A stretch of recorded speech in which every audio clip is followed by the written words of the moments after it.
Eu sou Fábio Rangel. Eu sou Rodrigo Carvalho. Eu sou Daniel Cavalcante. E eu sou Gabriel Gaspar. E está começando o Enquadrando, seu podcast de cinema.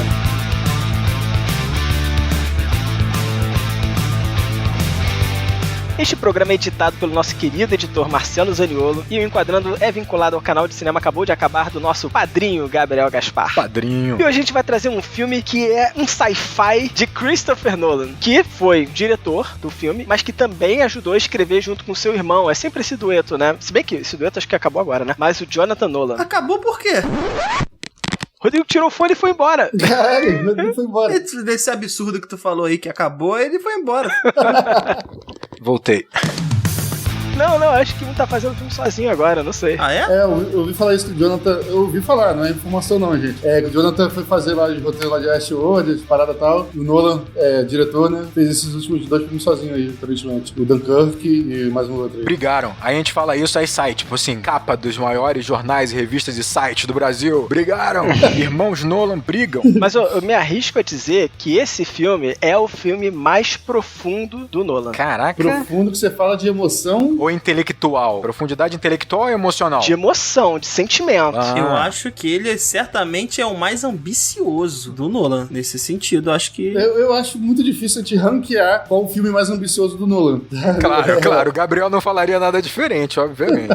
Mas nesse tópico, acho que não tem muito o que a gente ponderar não, cara. Cara, eu acho que Origem é mais ambicioso, em termos de produção. Não, veja bem, tô falando do ponto de vista emocional. Como o Fábio acabou de levantar, ele é o que traz temas mais ambiciosos nesse aspecto. Ah, é emocional. Ah, eu concordo. Concordo absolutamente.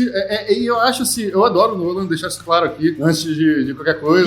A Origem tá entre meus filmes favoritos, que mais me marcaram. O Amnésia, que é o primeiro filme do Nolan, é um dos filmes mais importantes na minha formação como espectador de cinema. Eu assisti na época na locadora. Enfim, é um filme que me fez prestar atenção em roteiro, estrutura de roteiro, esse tipo de coisa. Mas o Nolan, ele nunca teve, tirando o Interstellar realmente, nos filmes dele, uma intenção de abordar amor, relações pessoais, sentimentos. Ele sempre foi meio robozão nos roteiros dele, né? Na Origem, no Batman é um herói mais sem emoção, que tenta não demonstrar emoção. Frio. Né, cara? Então, assim, esse realmente é o primeiro filme dele que ele se esforça pra debater esse tema.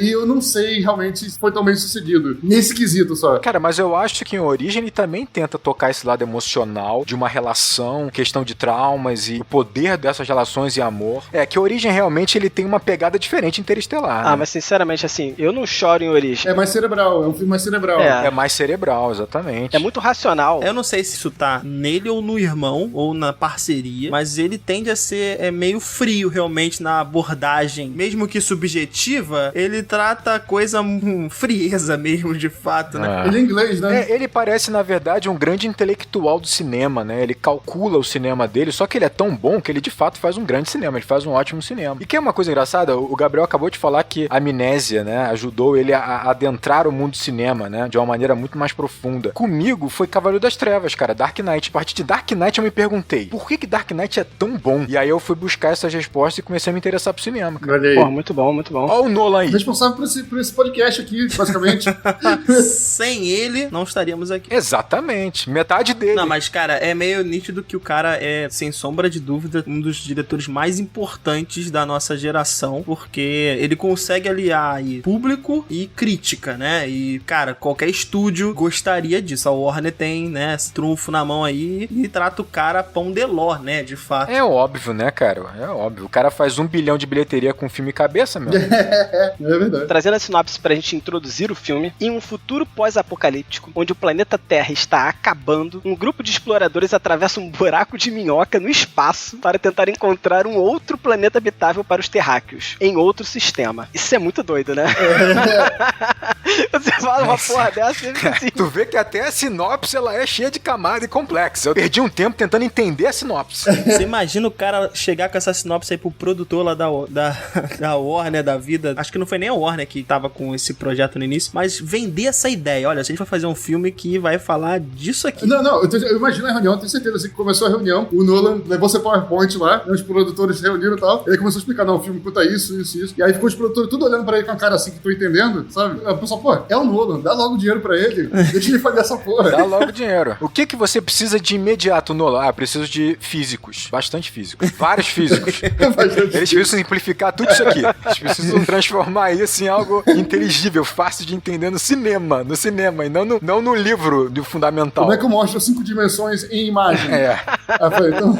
Realmente complicado. Mas enfim, a gente começa falando que estamos num futuro pós-apocalíptico, né? Parece que sofreu um certo cataclisma, né, na Terra. Essa ideia é legal, assim, que você na sinopse ali falou que a Terra tá acabando, né? Na real, o que tá acontecendo ali é que a Terra tá passando por uma transformação, né? Isso é um processo, de certa forma, natural. Quer dizer, provavelmente na história do filme, esse processo foi influenciado por nós, né? Tem uma influência antrópica aí, né? Pelo menos é o que se deixa subjetivamente ali no ar. Mas o que eu acho interessante é ele começar o filme com uma ideia de documentário, pra te dar já uma ideia de que, olha, é assim que tá acontecendo, isso já tá acontecendo há um tempo, né? Porque você tá vendo idosos falando, né? Você já remete, pô, isso tá acontecendo há algum tempo. Ele começa numa escala muito local. E aí eu tava até me perguntando, pô, até onde tá a escala, né, desse problema que eles estão enfrentando, né? Porque em momento nenhum você vê outra parte da superfície terrestre, né? Você pega ali por uns pequenos diálogos, né? E eu achei interessante ele mostrar essa ideia de um futuro pós-apocalíptico bem diferente, né? A Terra não passou por um grande evento, uma grande explosão. Uma grande explosão nuclear, né? Sempre uma explosão nuclear. É algo simples e que talvez seja o mais cruel, coloca a sociedade humana em uma ideia de que ela tá na sua finitude, né? Ela tá no término, né? No fim, ela tá minguando, né? E isso é meio bucólico, né? É meio... não tem o que fazer. É trágico, né? É trágico. Ó, a galera que tem alergia à poeira, meu amigo. Esse cenário... Olha, até queria falar aqui sobre essa questão dessa morte, aparentemente sem explicação ali no filme, né? O filme coloca já como algo dado, o filme não para pra ficar explicando o que aconteceu, nem a ideia dele. Eu sei que o Nolan, ele não é um diretor que costuma trabalhar muito com metáforas visuais, né? Quem faz isso mais era o Cuarón, né? No Gravidade, que lançou perto.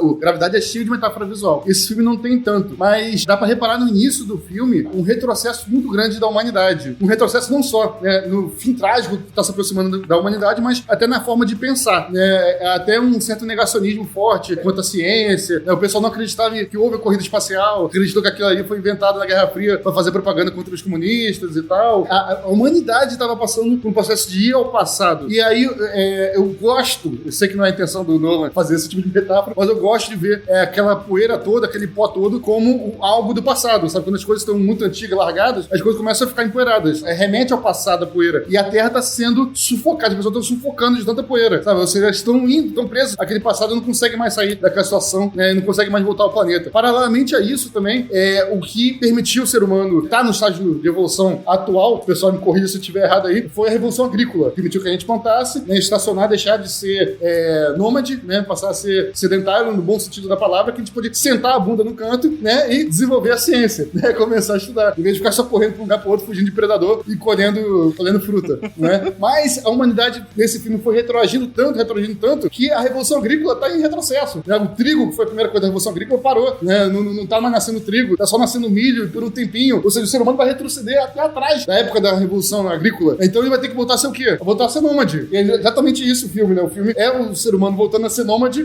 espacial, dessa vez. Nômade espacial, né? Exatamente. Ele coloca ainda uma antítese, né? Ele trabalha com a ideia do fazendeiro, que talvez tenha sido aí, como o Gabriel falou, a partir da Revolução Neolítica, né? Ou Revolução Agrícola. A primeira profissão, ofício, vamos dizer assim, do homem, né? Sedentário. E você contrapõe com um astronauta, né? Com uma pessoa, uma atividade digna ali da revolução, da terceira revolução industrial, né? Do último processo. Então, existe aí um contraponto entre o antigo e o novo. E essa ideia do negacionismo, ela pra mim marcou muito, cara. Porque o Nolan é um cara muito cuidadoso. Isso a gente não tem como negar. Quando mostra essa cena do pai indo até a escola, né? Encontrando com a professora, ela tá com um livro na mão. Cara, não sei se pra mim, provavelmente foi só pra mim, que isso me doeu tanto. Cara, o livro tá todo cagado na mão da professora. O livro tá todo sujo. Eu falei, cara, essa sociedade acabou mesmo. Porque a mulher tá ostentando esse livro. O professor, sabe? O livro ali didático tá em frangalho, cheio de terra, cheio de poeira. E aí tu descobre que o livro não é dela, né? O livro é dele. Ele escreveu. Aí tu já vem, porra, o cara não é um simples fazendeiro, né? E aí aqui nessa frase minha já foi preconceituosa ao extremo, porque eu falei simples pra fazendeiro e o próprio filme coloca essa antítese aí, né? Do trabalho, vamos dizer assim, braçal. Até o próprio personagem faz isso, né? Com o trabalho intelectual. Isso é muito interessante, né, cara? Isso é A muito gente não legal. precisa de mais dinheiro, a gente precisa de fazendeiro agora, né? O mundo precisa de fazendeiros. E a nossa sociedade faz isso o tempo todo, né? A gente tem uma ideia aí do trabalho intelectual ser um trabalho Superior. que precisa ser melhor remunerado, um trabalho superior do que o trabalho braçal. Isso é algo que também fala muito. E em cima do que vocês estão colocando, assim, eu acho que quando você opta por fazer, né, um cenário, mundo futurístico, né, pós-apocalíptico, eu acho que a missão do diretor, né, do roteirista, é você construir um cenário, um mundo que faça sentido para nós, público. A gente tem que reconhecer que aquele mundo de fato faz sentido. E esse faz sentido não tem a ver só com as tecnologias escolhidas, tem a ver como essas tecnologias afetam aquela sociedade. Porque se aquela tecnologia ou o tempo percorrido durante esse processo até o futuro, ele tem que impactar aquela sociedade, aquelas comunidades. Você precisa ver como essas comunidades, essas sociedades, elas lidam com as suas próprias crenças agora, com as suas rotinas, com os seus preconceitos. Isso tem que ser afetado por esse novo cenário, porque se não tiver isso, parece que foi só um futuro idealizado e jogado num contexto igual ao nosso de hoje em dia. É como se fosse tecnologias do futuro no século XXI e acabou. E isso não faz sentido pra gente, vai trazer estranheza, né? Ele consegue até, de certa forma, sem passar anos, datas, situar mais ou menos quando no futuro tá esse filme. Pelo que deu a entender, o pai dele ali, né? O pai dele não, na verdade é o sogro dele ali, né? Mais ou menos viveu na nossa época. Porque ele fala como é que era antigamente e tudo mais. Ele consegue situar que aquilo ali é como se fosse uma ou duas gerações à frente da nossa, de certa forma. Exatamente. Não, e aí vocês até citaram algumas cenas, como o Daniel falou, o Nolan é muito cuidadoso e ele vai colocando dicas para que você entenda como essa sociedade foi afetada. Então, um exemplo muito simples, assim, eu acho interessante é como eles lidam com a poeira tá presente na rotina deles e é legal que lá no final do filme, quando o Cooper entra numa casa que teoricamente não tem poeira, tá no outro cenário, ele passa a mão na mesa pra sentir como é diferente o atrito, a textura de uma mesa limpa sem poeira. Então, é um movimento inconsciente que retrata o quanto ele tá acostumado com uma rotina com poeira. A questão do negacionismo é perfeito, porque você tem uma sociedade que foi negando a ciência, foi negando a própria história, chegou a um ponto que as consequências são as piores possíveis. A ciência tem que ser feita escondida. A ciência é escondida nesse mundo. Exatamente. E você tem professores e monitores que estão simplesmente obrigando, reproduzindo uma mentira, né, para as crianças que vão reproduzir essa mentira mais pra frente. Então, isso é uma consequência desse futuro, né? Mas até que ponto e eles fazem isso como, tipo, negando simplesmente a ciência, como, tipo, isso aqui nunca aconteceu mesmo, ou para não estimular novos cientistas, porque simplesmente eles não são mais necessários. Porque, na minha opinião, parece que é isso, sabe? Olha só, eu não posso estimular que essas crianças queiram ser cientistas, queiram ser astronautas, não posso. Faz sentido. Porque o mundo precisa de fazendeiros. Exato. Eu acho que talvez uma cúpula pense como você está colocando e reforce essa ideia, mas aquela mulher, ela tava aterrorizada com a ideia do Cooper de falar que o homem foi à lua. Não, perfeito. Eu acho que aquela mulher é alvo Exatamente. de um protocolo. Cara, qualquer paralelo com a nossa sociedade, ela é pertinente. Acho que essa é a palavra. Olha só, o filme de 2014 vem antecipando o que nós estamos vivendo agora. Essa problemática que o Fábio acabou de apresentar aí é algo que se discute bastante, né? Até que ponto o reforço desse negacionismo ele é algo que é estrutural, de certa forma, ele tem uma intencionalidade, ou ele é algo que parte de uma pequena parcela da população como um movimento involuntário e que acaba ganhando popularidade, até porque a linguagem científica ela não é algo próximo, né? A gente falhou nesse caso. A gente tem que fazer essa linguagem ficar mais próxima do cidadão, né? E a gente não encontra isso. No caso do filme, concordo em gênero, número e grau, pra usar a expressão que eu gosto de sempre usar, eu acho que ela é um reflexo dessa situação. E até o fato da poeira no livro, né? Da poeira tá tão presente nesse ambiente, ressalta muito o modo de pensar que o filme apresenta nesses pequenos minutos iniciais ali. É muito curioso você estar preocupado, esses minutos iniciais ali, eles mostram uma preocupação que você tem que ter, problema que os personagens têm que solucionar, e no início do filme você não tem muito contato com esse problema, né? Você só compra a ideia ali, porque a ambientação... você vê como ele afeta a rotina. Você vê como ele afeta a rotina. E do ponto de vista da poeira, e como eles estão vivendo uma região agrícola, passa a impressão de que essa causa, né, a causa dessa nuvem de poeira passar por aquele ambiente, pode estar muito atrelada à questão da vegetação. Quanto mais vegetação você tem no ambiente, mais sedimentos ela retém. Então, quando você tira a vegetação original e coloca uma plantação, por exemplo, você está permitindo que mais sedimentos se desagreguem do solo. Então, passa também a impressão que a sociedade agora ela é uma sociedade absolutamente agrícola, né? Você tem plantações e plantações e plantações que não dão certo, né? Que queimam, que isso, que aquilo. E que isso que está destruindo o ecossistema, né? E isso tá promovendo uma destruição do ecossistema. Eles estão girando em volta do próprio rabo, né? Até morrer. Mas eu queria fazer uma pergunta, Daniel, porque eu acho engraçado, porque a professora me passa a ideia de que ela culpa os cientistas pela sociedade que a gente vive, e por isso ela nega, entendeu, a ciência. Enquanto entanto, hoje em dia a gente vê um contrário, né? A ciência alertando quanto à crise climática e o povo em geral, a política, ignorando. A verdade é que assim, o que eu acho que acontece, acho que é isso. A gente tá vivendo um momento onde acesso à informação tem, né? No final das contas, a gente tá cada vez com mais acesso à informação. A questão é quem produz essa informação e como essa informação chega. De certa forma, esse problema climático, ele não afeta tão diretamente o dia a dia das pessoas, entende? Só vai afetar quando a gente chegar numa situação como essa, do filme. Aí essas pessoas vão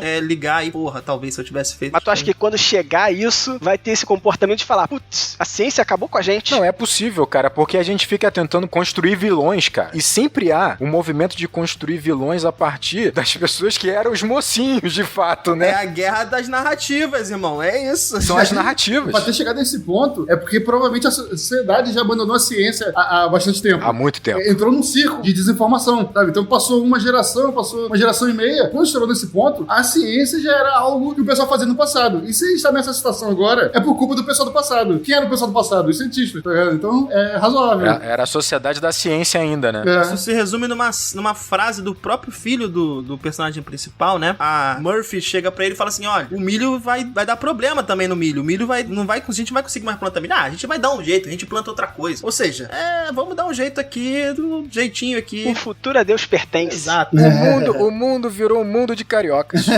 Só no jeitinho. Grande Rio de Janeiro. Grande Rio de Janeiro.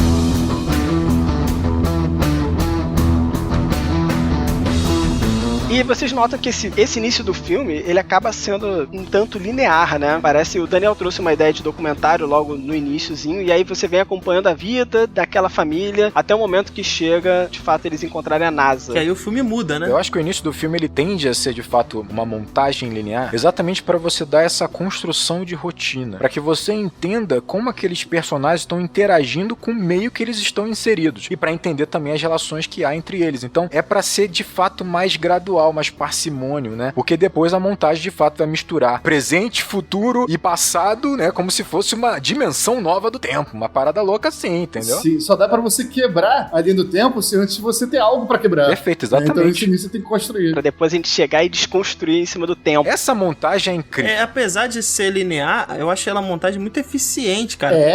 Você passa o modo de vida deles, né? Aquela situação, né? As adaptações dessa sociedade, mas ele não perde muito tempo não, cara. Ele tá te dando informação. O take que eu acho mais legal é quando ele tá partindo, por exemplo, e você já tem a montagem contando, né? Fazendo a contagem regressiva pro ônibus espacial avançar, decolar. Então, assim, ele é arrojado, cara. A montagem, ela é... Mas isso é uma montagem absolutamente inteligente, né? No sentido de que você percebe, ele corta, ele não mostra a decolagem porque ele já usa esse som da decolagem enquanto o Cooper, ele tá indo pela estrada, ele tá se despedindo, ele tá saindo da fazenda dele, indo em direção à estação. E tem uma cena linda, deixa eu te cortar, ele tentando ver se a filha tá no mesmo local que ela estava antes. Essa é a maneira. É lindo. Realmente, mas é isso. Você tem ele emocionado e aí o som de decolagem cria essa sensação de que ele já saiu, ele já partiu desde que ele abriu a porta, desde que ele saiu do quarto da filha, ele já saiu, ele já tá em missão e você ainda corta, não perde tempo mostrando de fato a decolagem. Então, cara, é uma montagem muito inteligente, né? Não, e cria um suspense, né? Porque você fica esperando se a menina vai conseguir chegar e falar pra ele o que ela queria falar antes dele sair, né? E quando ela chega, ele já partiu, porque já deu... E que é um elemento extremamente importante para o filme. Ela não ter conseguido falar com ele. Isso é muito importante, né? Sim, o filme ainda usa nessa montagem um recurso de colocar a câmera estática presa ali ao carro. Também depois se mistura com a câmera que tá preso à nave, né? E tudo mais. E é muito interessante essa imagem, né? Da câmera presa, o automóvel, a nave se deslocando. Pra mim dá uma sensação de que nesses momentos ele tá meio que deixa a vida me levar, sabe? Nesses momentos ali, ele não tem mais ação, ele é só um passageiro, tá embarcado ali, ele tá sendo conduzido. Apesar de ele tá ativamente dirigindo o carro, ele tá ativamente pilotando a nave, sabe? Ele tá sendo arrastado pra aquilo que ele tem que ir, sabe? Pra missão que ele comprou. Perfeito, porque essa filmagem dá uma sensação clara de uma filmagem técnica da NASA, né? Uma filmagem de fato feita nessas transmissões, né, espaciais. Então dá uma sensação de realismo, cara, absurdo, né? E, cara, se tem uma palavra que vai resumir o Nolan, é eficiência. O Daniel falou eficiência? O cara é eficiente, amigo. E finalmente a gente vai ter as cenas de espaço, né? Quando a gente começa a usar o espaço sideral, começa a aparecer o silêncio, cara, é uma viagem. Aí ele brinca, né? Porque acho que ele deve ter tido um tesão em fazer essa porra. Porque ele... Imagina ele lá no roteiro falando, aqui eu vou fazer, porra, vai estar silêncio absoluto, eu vou botar a câmera da NASA. Tem umas questões muito interessantes aqui. Primeiro que, assim, ele traz ângulos. O Rodrigo pode me ajudar. Ângulo que ele mostra, os recortes espaciais, ele dificilmente ele mostra um plano muito aberto do espaço como um todo, né? Normalmente ele mostra um planeta. Ele guarda, cara. Ele guarda esses planos pro momento especial, pros momentos que importam o plano geral. Tanto que lá na frente ele vai usar, né? Pra mostrar o garganto. Ele vai usar, claro. Ele aprendeu com os mestres, cara. Ele aprendeu com os mestres. Hitchcock fazia isso. E aí ele sai da Terra, né? Pra acoplagem. A primeira acoplagem é a estação espacial em forma de relógio, né? Que mostra um pouco a questão aí do tempo, vai ser recorrente no filme. E, cara, uma coisa que me marcou muito é que a estação precisa estar no ângulo de rotação, né? Ela precisa rotacionar pra eles conseguirem a velocidade necessária, né? Pra alcançar o destino deles. E eles mostram a Terra, dentro dessa perspectiva, né? Parada. A Terra tá estática. A estação tá rotacionando e a Terra tá estática, né? Aquela estação rodando, né? Parece um grande relógiozão, né? Na verdade, voando. É um relógio. Parece um relógio. E me passou uma ideia, assim, de, cara, como isso é, entre aspas, não natural, né? É um ambiente inóspito pra gente, porque a Terra tá parada lá e é você que tá rodando, irmão. Então você vê ela passando, né? Não, e toda hora eu ficava pensando assim, imagina eu, a deriva no espaço girando. Isso é o maior desespero que eu tenho. Eu vou vomitar no meu capacete, meu irmão. Se tu tem labirintite, maluco, acabou pra tu. Mas é aquilo, né, Rodrigo? No espaço você pode encontrar a morte, mas a maldade você não vai encontrar. Caraca, moleque. Vamos terminar o programa aqui, acabou. Tá perfeito. Mó mentira que tem esse filme é essa mentira. Cara, o interessante é que a estação, ela tem formato de relógio, e aí você pensa numa coisa interessante que eu nunca vi um filme que colocou de fato o tempo como um vilão, velho. O tempo é o vilão. A humanidade não tem mais tempo, não vai sobreviver enquanto o tempo passa. Ela tá se destruindo. Quando ele sai da Terra, quando ele vai pro espaço, tudo é o tempo, né? Você vai ter vários momentos quando eles vão pro planeta que o tempo passa muito mais lento por conta da força gravitacional. O tempo é um vilão de novo. O tempo bate. Depois o Cooper vai ficar aprisionado no tempo, cara. Numa cápsula do tempo. Cara, é lindo o tempo como vilão, cara. O cientista, ele chega a falar verbalmente ali, ele até fala isso, que eu sou um cientista velho, eu não tenho mais medo da morte, eu tenho medo do tempo, né? Ele chega a verbalizar isso. O Dr. Brandt. Exato. Mas o filme ele faz essa brincadeira também, né? Tipo, o tempo ele acaba sendo... A perda do tempo acaba sendo uma consequência das escolhas. Ou seja, você é apresentado a vários planetas, agora a gente tem que escolher a qual planeta a gente vai. E cada escolha vai ter uma consequência em termos de perda, né? Que é justamente um tempo, né? Mas existe uma brincadeira no filme, né? Entre, tipo, existe mesmo essa escolha ou não? Ou é tudo destino, sabe? Eles tinham que fazer exatamente seguir aquele roteirinho porque não existe escolha. Isso eu fiquei bolado, né? Isso começa com a Murphy, quando ela reclama do próprio nome e ele fala pra ela o seguinte, não, olha só, Murphy não quer dizer que as coisas vão dar erradas, quer dizer que as coisas vão acontecer o que elas têm que acontecer, como se fosse destino. Eu acho até que aí o filme, ele perdeu um pouquinho a opção de poder aproveitar que essa cena, né, acontece quando o carro fura o pneu, né? Ele perde a opção de, aproveitar aquele aviãozinho que eles conseguem graças a furar o pneu pra poder conectar no resto da história e na escolha da NASA. Eu não vi essa conexão acontecendo, né? Mas, aí tá lá o destino, sabe, acontecendo, uma coisa levando a outra. E aqui, quando chega, você tem justamente isso, essa decisão. Pra onde nós vamos? Que planeta nós vamos escolher? Existe essa escolha? Responde aí que eu quero ouvir agora. Isso aí, a filosofia tá discutindo isso há anos e não existe um consenso. Então... Nem filosofia espiritual tem consenso, imagina a filosofia nossa, material. Mas assim, essa questão do Murphy, né, como o Fábio falou, realmente, se algo tem chance de acontecer, vai acontecer. E aí eles tinham que passar por 3 planetas. Na real, eles acabam passando pelos 3, né? Independente da ordem, que ia ser passado ou não, mas assim, tinha chance de passar no primeiro planeta, tinha chance de passar no segundo e tinha chance de passar no terceiro. Se tem chance de acontecer, vai acontecer. E acontecer nos 3, na verdade. É engraçado, cara, esse lance de livre-arbítrio, né? Eu lembro de certa vez tive uma conversa com um amigo meu que é físico e ele tava questionando pra mim o seguinte, olha só, olha que loucura. Tava questionando pra mim o seguinte, será que nós nunca escolhemos nada? Será que, por exemplo, probabilidade, ela não existe porque se você tivesse acesso a todas as variáveis que estão presentes nesse sistema, você poderia predizer o que vai acontecer, até as suas escolhas, porque você não é nada menos do que efeitos químicos ocorrendo dentro do seu cérebro, sabe? Tipo, você fica assim, caraca. Sim. Isso aí é a física clássica, né? A física newtoniana também me fez ter esse tipo de viagem. Eu acho que você tem 2 escolhas. Ou você usa essa teoria pra tornar tudo meio alienante, você vira um alienado, que acha que simplesmente tudo leva pro caminho que ele tem que ser levado, e aí você vive feliz feliz e fala, estão me carregando, então vou me deixar me carregar, ou você vive um cara nihilista, sofredor, enlouquece e se mata, meu irmão. Não tem muito... Se você ficar muito louco em cima dessas teorias, né, você vai enlouquecer, bicho. Não tem como. Pode ser que nossa, os destinos já estejam traçados, parece música brega. Na maternidade, Gabriel. Suou bem bizarro, né? Você percebe que, assim, toda vez que a gente vai abordar um tema como esse, se a gente finca só essa discussão do campo científico, a gente não consegue achar uma solução. Se a gente calca ela só no espiritual, a gente também tá muito distante da iluminação necessária para achar a resposta por esse caminho. Então, a nossa sociedade, ela tende a reforçar um conhecimento científico, né? Quer dizer, da Revolução Industrial pra cá, teoricamente, o conhecimento científico ele tem uma base, peso maior nas nossas decisões, mas conhecimento não é só feito de conhecimento científico, né? E aí, talvez é que a gente esbarre num personagem, e isso eu achei muito interessante, a gente sai de um personagem que ele é absolutamente científico, ele é método científico do início ao fim, e no final do filme ele já tá, de certa forma, desconstruindo esse pensamento, né? Ainda com um pezinho lá na cientificidade, né? Porque ele tá tentando compreender o que ele precisa compreender do ponto de vista científico, mas ele tá um pouco mais aberto. Então, será que essa jornada também não foi a jornada do Nolan? Pra ele trazer esses questionamentos no filme dele? Ele que é tão intelectual, ele que é tão frio e científico em sua forma de pensar, eu acho que ele traz esses questionamentos no filme porque ele também tem esses questionamentos, né? Tudo é um equilíbrio, né, cara? Tipo, tudo é um equilíbrio.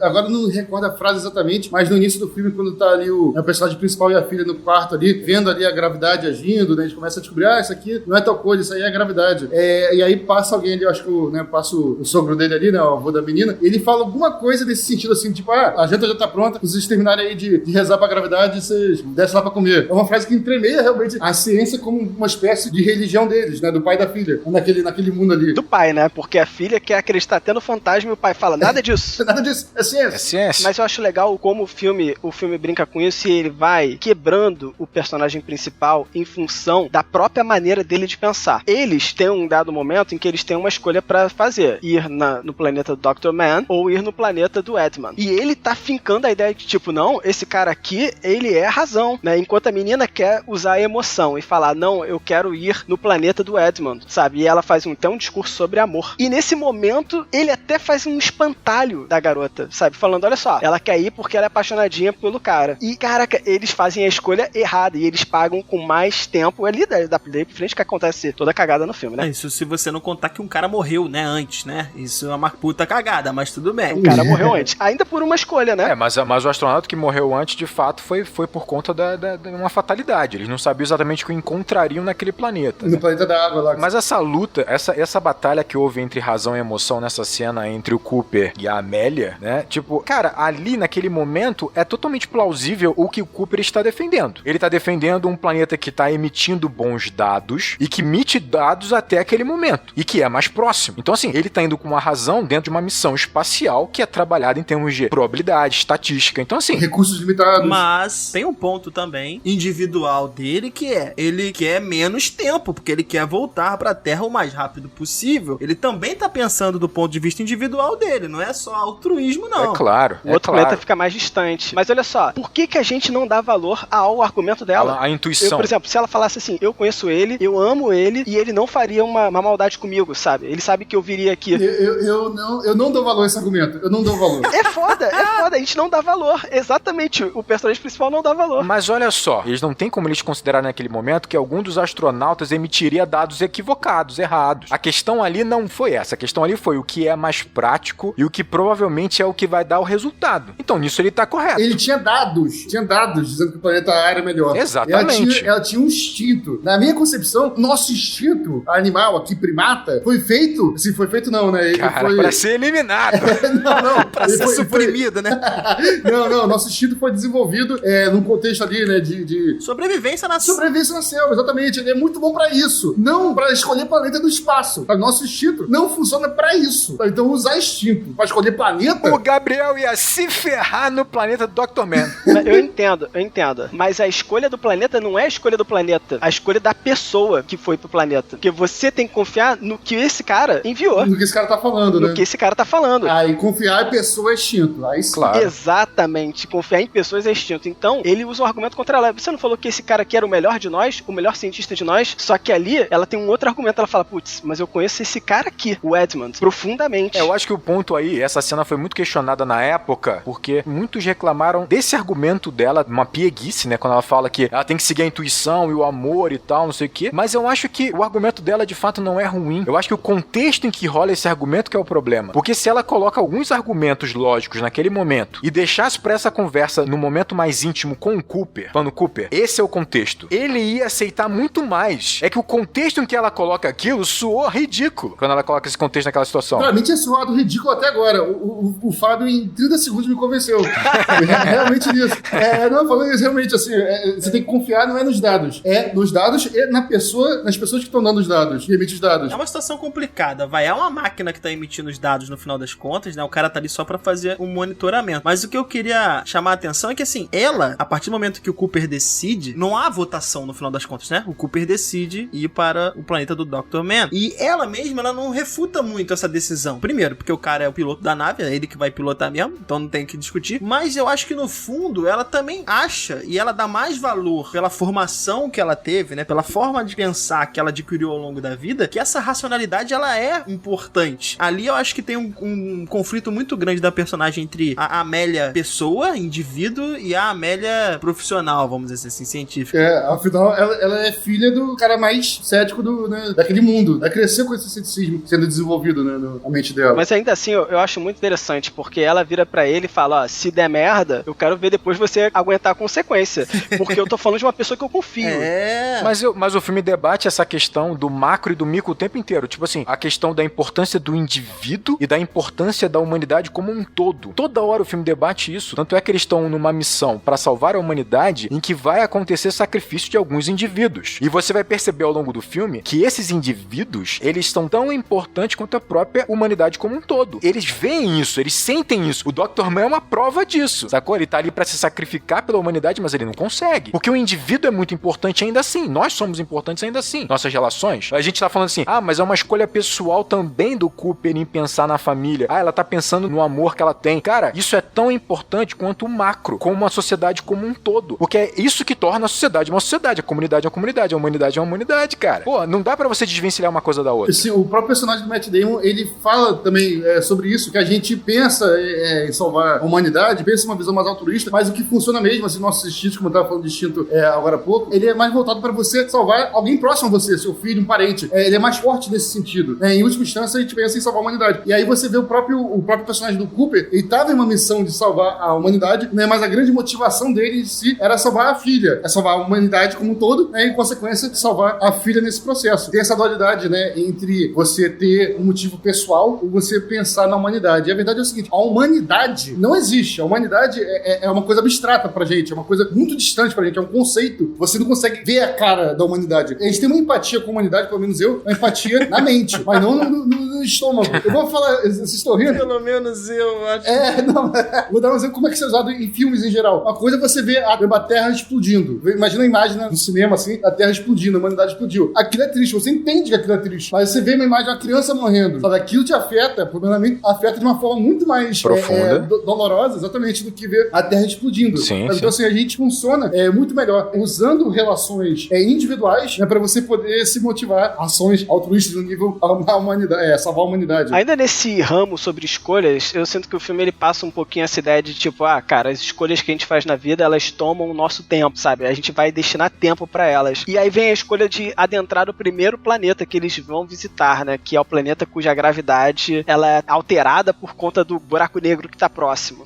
Eu entendi isso. Mas é isso, tipo assim, a força gravitacional lá é tão intensa vinda desse buraco negro que o tempo lá é muito mais lento, né? A passagem do tempo é muito mais lenta, né? 7 anos por hora. Passam 7 anos a cada hora. Essa passagem, ela é maravilhosa. Visualmente, esse planeta é incrível. É mar, é oceano. E quando a nave pousa, assim, eles pisam, é raso. Isso dá uma estranheza. Eles estão pisando no oceano. Cara, que design, cara. É planeta incrível. Dá um efeito cara. muito legal. É uma ideia muito legal mesmo, né? Porque primeiro que você pensa, porra, água, beleza, vida, show, sabe?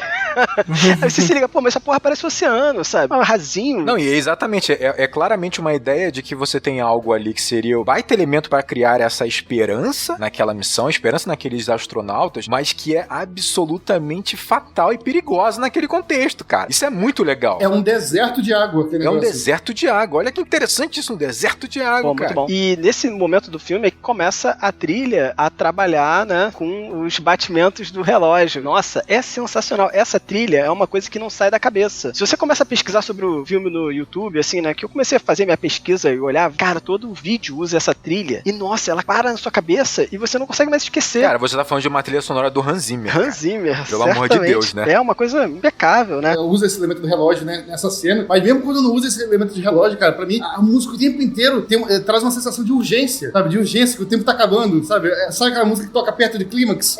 Só que toca isso por meia hora perto de clímax, sabe? Mas isso é idealizado, Gabriel. Eles colocaram a música em 60 batimentos por segundo, sabe? A música tem o ritmo de 60 batimentos por segundo, que é o tempo do nosso minuto. Então, a música passa como um relógio. Passa como um relógio. E sabe o que é interessante? O Nolan, ele fez o pedido pro Hans Zimmer sem dizer exatamente o que era o filme. Ele deu a entender que você tinha uma relação entre pai e filha, onde você tinha uma questão mal resolvida, uma questão sobre relacionamento, amor entre pai e filha, mas ele não deixou claro pra ele no primeiro momento que era um filme de ficção científica, espacial. E ainda assim, o cara encontra essa trilha sonora, que soa espacial pra gente, que soa perfeita pra um sci-fi, cara. Aí você percebe um detalhe interessante. O Nolan tem sua razão, onde ele relaciona o amor com o espacial, o amor com o transcendental, entendeu? A emoção com o transcendental. Olha só, cara. Só tem gênio nessa parada, meu amigo. Certamente o cara se cerca muito bem, né? Essa trilha rendeu pra ele uma indicação, mais uma, né? Mais uma. Cara, em um ponto de vista, a gente tava falando do trabalho do macro, micro, esse filme, para pra pensar, principalmente nessa questão aí do tempo, desse planeta tempo, principalmente, onde ele perde, aspas, a noção do tempo, né, no trabalho dele. Pra mim, o filme podia ser resumido com a seguinte sinopse: pai sai pra trabalhar e deixa a filha sozinha em casa. E a filha fica com saudade. Enquanto ele se afunda no trabalho, ele não vê o tempo passar, né, e não vê a filha crescer. Por 23 anos. É um drama clássico, é um drama normal pra essa ótica, dessa sinopse. E imagina até que pode ser, de repente, até um drama do próprio Christopher Nolan. Quando ele vai fazer um filme, ele fica um ano fora, viajando, locação, não sei o quê, e de repente ele pode até ter essa própria saudade dos filhos, da família, né? Mas ele tem que se sacrificar pra fazer filme genial pra gente. Exatamente. Cara, você falou uma coisa que é legal pra caramba, porque o Nolan falou sobre o filme, né? E ele fala a seguinte frase, né? Ter filhos ajusta perfeitamente sua noção de tempo e de passagem do tempo. Há um desejo desesperado de se agarrar a momentos enquanto seus filhos crescem. Mas aí, o filme é um filme pessoal pro Nolan. É um filme pessoal, claro. Megalomaníaco e pessoal, olha que incrível. Não, e o que o Gabriel fala é muito interessante, porque você tá vendo, é um drama muito particular, né? De um pai que perde o tempo trabalhando esses momentos com a filha. É muito particular e ao mesmo tempo é universal. Ao mesmo tempo é muito comum. Exatamente. A gente fala sobre o universo quando a gente fala sobre o indivíduo. Não tem essa, sabe? O filme tá falando isso pra gente o tempo inteiro. O indivíduo, ele é o próprio universo, ele é tão importante quanto, ele faz parte disso, ele constrói isso. A gente gosta de se destacar do universo, né? A gente não é nem animal, né? A gente é ser humano, sabe? A gente nem faz parte do universo, a gente estuda o universo, né? A gente é a mesma coisa, a gente faria no mesmo saco. E aí, cara, olha só, no final dessa cena, o Cooper, né? O grupo ali, com a perda de um astronauta, volta pra estação. Eles voltam 23 anos depois. Coitado, encontram lá o astronauta, coitado, que ficou ali sozinho, solitário, meio louco, depois de 23 anos, né? Eles voltam pra espaçonave 23 anos depois. E aí nós vamos ter, talvez, uma das melhores cenas do cinema num filme de ficção científica. Cara, essa cena é muito incrível. É incrível. Porque ela é muito, como a gente tava falando, ela é muito particular. Ela é pequena. Ela tá fechada no Cooper. Do Matthew McConaughey. E a montagem aí é impecável. Porque aí você tem, enquanto ele tá vendo as fitas, as gravações antigas ao longo desses 23 anos, né, dos filhos, e começa pelo filho, obviamente, que não tem tanta mágoa dele, a gente vê como ele tá reagindo a essas gravações. E ele vai se devastando ao longo dessas gravações. Não só uma atuação incrível, como tudo se comunica ali. E quando você vê a gravação, que aí sim é a devastação máxima, a gravação da Murphy, a gente não vê, a gente não acompanha ele sofrendo enquanto vai ouvindo as palavras da filha 23 anos depois, cara. Que cena, meu amigo. Essa cena é muito boa. A gente tava falando agora um pouco sobre essa relação entre ciência e fé. E essa cena, aquela TVzinha ali, como se fosse um pequeno altar dele ali, né? Onde ele tem contato com a família e se motiva novamente. E aí ele vai vendo, pela linha do tempo, o discurso do filho dele fazendo, né? O filho dele perdendo a fé nele, gradualmente. Até que o filho dele anuncia que vai parar de mandar recado pra ele, né? Enfim, tem que ter superado ele já. E depois, né, fecha com a Murphy, que justamente sempre foi a pessoa mais cética, a pessoa sem a fé, e ela dando essa última, assim, ela desmoronando, né? Ela desmoronando, não conseguindo segurar a sua falta de ceticismo, sabe? Em um pequeno momento de fraqueza dela ali. Ela falando, pô, se quiser voltar, era agora. acho que tu não vai voltar, tal, mas se quiser voltar, tamo aí. Mas beleza, acho que não vai voltar. Sabe? Você vê essa pequena rachadura na armadura dela. Isso é muito, muito bonito. É muito bom, cara, é muito Parece bom. que o filme foi realmente pensado em cima dessa cena, assim. O cara, porra, acordou, tinha uma ideia aqui, essa cena aqui vai ser foda. Monta o filme inteiro pra ela acontecer. Essa cena é aquele, se fosse esse drama, né, do pai sai pro trabalho que eu falei, é o momento que o pai se toca que a filha já tá adulta e que ele perdeu toda a infância dela. Exatamente. É aquele momento. Não, e assim, você vê o quanto nesse momento o tempo ele soa pra gente cruel, porque você percebe que a ausência dele, aos poucos, vai tornando ele insignificante nesse processo. Os filhos, eles vão cada vez mais se acostumando com a ausência dele. E os dois reagem de forma bem diferente. Enquanto você tem o filho, ele de fato vai se distanciando do pai, você tem que a menina Murphy, ela mantém o pai, mas não como o pai de fato dela, mas sim como uma mágoa, sim como um trauma, como se fosse um peso. A imagem do pai vai se transformando nesse peso, nessa mágoa que ela vai carregando com ela. Não é mais o Cooper de antigamente, o Cooper meu pai, quando eu convivia com ele. Agora é o Cooper que se transformou num peso, num buraco, cara. É muito louco isso, porque assim, ele consegue, é como se ele tivesse morrido. Exato. Pra eles, né? Pra eles. E ele consegue ver como a família dele reagiu à morte dele. Algo que nenhum de nós vai passar. Quando a gente morrer, a gente vai, imagina, não sei que você crê em uma vida após a morte e tal. Não em vida, você vai conseguir ver como sua família reagiria, né, após sua morte. E ele vê isso. Ele vê a família dele reagindo à morte dele. Então é muito dramático essa cena. Não, um luto melancólico de 23 anos. Não é nem assistindo a morte dele. É a família superando o luto a ele. E ainda conecta com uma questão também bastante pessoal, é uma promessa que ele fez à filha que ele não cumpriu, né? Então ele sai da Terra com essa mágoa gerada e que vai se desdobrar, né, exponencialmente na mágoa que a filha vai apresentar pra ele. E, cara, quando ela fala que ela tem a mesma idade, maluco, ali é a facada no coração e gira, né? Aí... Então, tudo o que você acabou de falar agora sobre a questão dessa mágoa que vai se proliferando, vai aumentando, solidificando, pra mim, é o que vai trazer toda a forma como eu enxergo o final do filme inteiro. Inteiro é isso aí. Por isso que pra mim é tão importante este momento, que parte lá atrás, quando ele sai com o carro e não consegue falar com a menina. A menina corre, mas não tem tempo de falar com o pai porque ele já saiu na estrada. Vai culminar nessa cena. Então você vê a questão de efeito, cara, tipo de consequência. Você causa e efeito. Causa e efeito. A questão de causa e efeito é perfeito. É bem legal, né? Porque meio que também eu fico com pena dele, né? Porque ele doou a coisa mais importante da vida dele, que é o tempo dele com os filhos pela humanidade. Claro. Então, tipo, é como se fosse, sei lá, uma escolha de Sofia, sabe? Tipo, uma coisa absurda. Mas será que não teve ego também ali participando em Cooper, sabe? Ele tava angustiado como fazendeiro, cara. Eu acho que não. O Rodrigo sempre vem no ego, mas eu acho que... ele sempre vem... Porque tem ego! Todo mundo tem ego, mas pô. eu acho que não é nem ego, no sentido de que ele esperava um reconhecimento por conta disso. Ele estava entediado como fazendeiro, e isso é bem claro. Não, eu não digo como reconhecimento, eu digo ego como assim, ele queria de fato contribuir de outra forma. Ah, isso eu acho que sim. Até porque no final do filme, né, tá tudo bem, e o maluco entra numa nave e parte pro espaço de novo, em vez de ficar vivendo a vidinha na fazenda lá. Exatamente, mas aí que tá, quando ele quer contribuir de outra forma, é porque ele não aceita contribuir como fazendeiro. Sim. Então você percebe que, tipo assim, há uma negação óbvia do que tá acontecendo naquele contexto, naquele mundo, mas também há uma questão de brio, há uma questão também de eu sou um intelectual. Há isso também. Em algum nível tem. Eu entendo, mas tem um ponto do seguinte, cara, os filhos dele vão morrer. Não, claro, sabe? claro, Tipo, claro. ele não vai ter netos se a humanidade continuar assim. Então também tem isso, sabe? Caraca, ele é a pessoa que pode chegar... Porra, ele é um astronauta. Só que tem uma coisa, ele não questionou em nenhum nível essa solução que era absurda. Tipo assim, se você pegar um vídeo que tem do Neil deGrasse, ele fala isso, olha, o dia que a Terra chegar ao ponto de ter que precisar pegar a humanidade, passar por um buraco de minhoca pra ir pra outro sistema, pra outra galáxia, se isso for melhor do que solucionar um problema na Terra, é porque aí, amigo, caraca, Aí... ele não questionou uma solução absurda. É porque só sobrou a NASA, filho. Não sobrou mais biólogo, não sobrou a galera de paleontólogos. É a única ferramenta que eles têm. É o foguete. É verdade, é exato. Vamos atravessar o buraco de minhoca que foi surgido aqui, nasceu de Deus, e vamos atravessar, é o destino. A faculdade rural aqui do Rio já tá fechada há tempos, tá ligado? Nesse período. Exatamente. Ó, só pra complementar nessa cena aí, tem uma questão interessante que nesse momento é que a gente passa a ter uma perspectiva do que tá acontecendo na Terra, né? No tempo real, né? Que é aí que a montagem leva a gente de maneira bem elegante, vamos dizer assim, ela passa o que tá acontecendo na Terra, né? Há um ponto de vista um pouco mais macro também. É um mix de sentimentos, é uma coisa...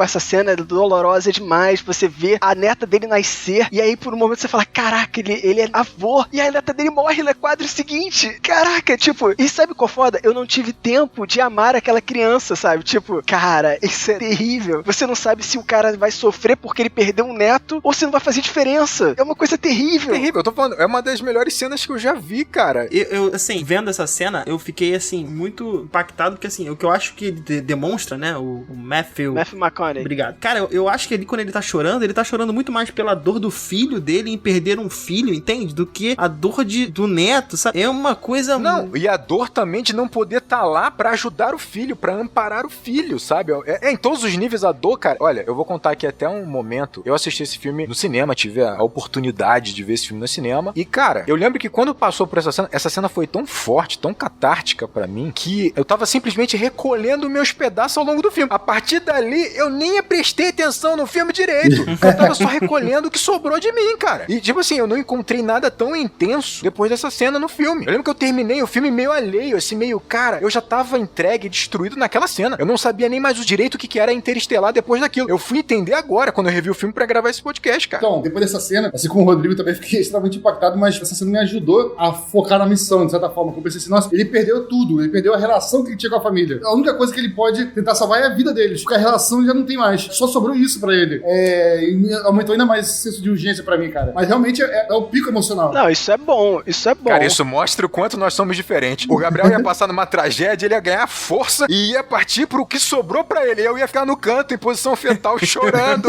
E tipo, não aguento mais nada, agora foda-se. Não, mas de fato o Gabriel é muito forte, cara.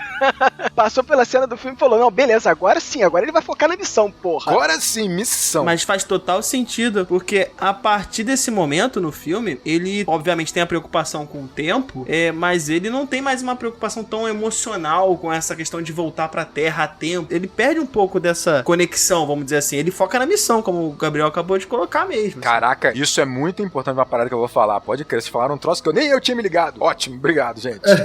É pro futuro, isso aí. Exatamente.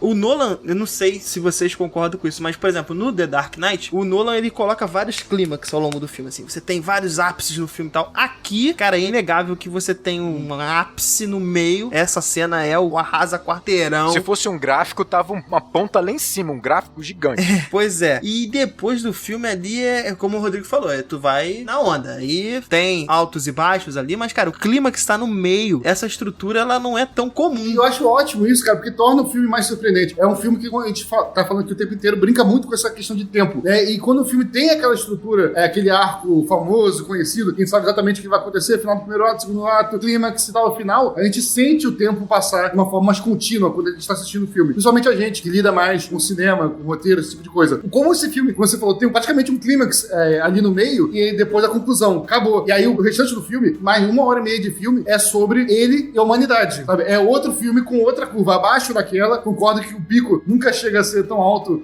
quanto nesse momento aí, mas é outro filme. Então ele tem uma curva dramática de roteiro totalmente atípica de um filme convencional. E isso deixa a gente também perdido no tempo do filme. Sabe? Eu tava vendo o filme aqui revendo ele aqui com a Jay, eu pensei, acho que falta uns 15 minutos pra acabar o filme. Quando eu olhei, faltava 1h. Eu falei, caraca, o que acontece tanto nessa última hora? Exatamente. Não, mas isso é muito interessante porque você, a partir desse clímax absurdo, obviamente tem muitos filmes que você tem um clímax intenso no meio, mas não o clímax. Esse é o clímax. Quando tem esse clímax, você tem que fazer todo um trabalho de novo de se reenvolver, de se envolver novamente com a trama, novamente com o filme, cara. E isso é muito audacioso do Nolan, porque ele confia no taco dele, de que ele vai te oferecer uma catarse, depois você vai simplesmente desmanchar em cima disso, depois você tem que se levantar pra voltar a ter mais um pico de emoção no filme. Caraca, o Nolan realmente, ele é abusado, né? Isso te coloca no lugar do Cooper, né? É justamente essa a jornada dele, né? Não, eu me acabei com essa cena também, mas eu consegui voltar e, sabe, tipo, não, beleza. Na segunda vez eu consegui voltar e eu achei o final tão intenso quanto, mas da primeira vez não, eu fiquei meio perdidão, velho. Ainda tava atordoado. Né? Eu tava tipo o Cooper no buraco de minhoca, assim, meio,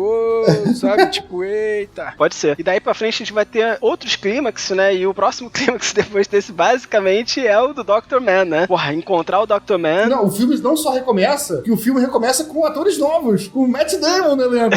Cara, eu tomei um susto. Não só isso, Gabriel. Ele recomeça com atores novos e recomeça com um vilão novo. Porque antes era o Tempo Grande o vilão. E o vilão simplesmente destruiu o Cooper. Ganhou. Destruiu.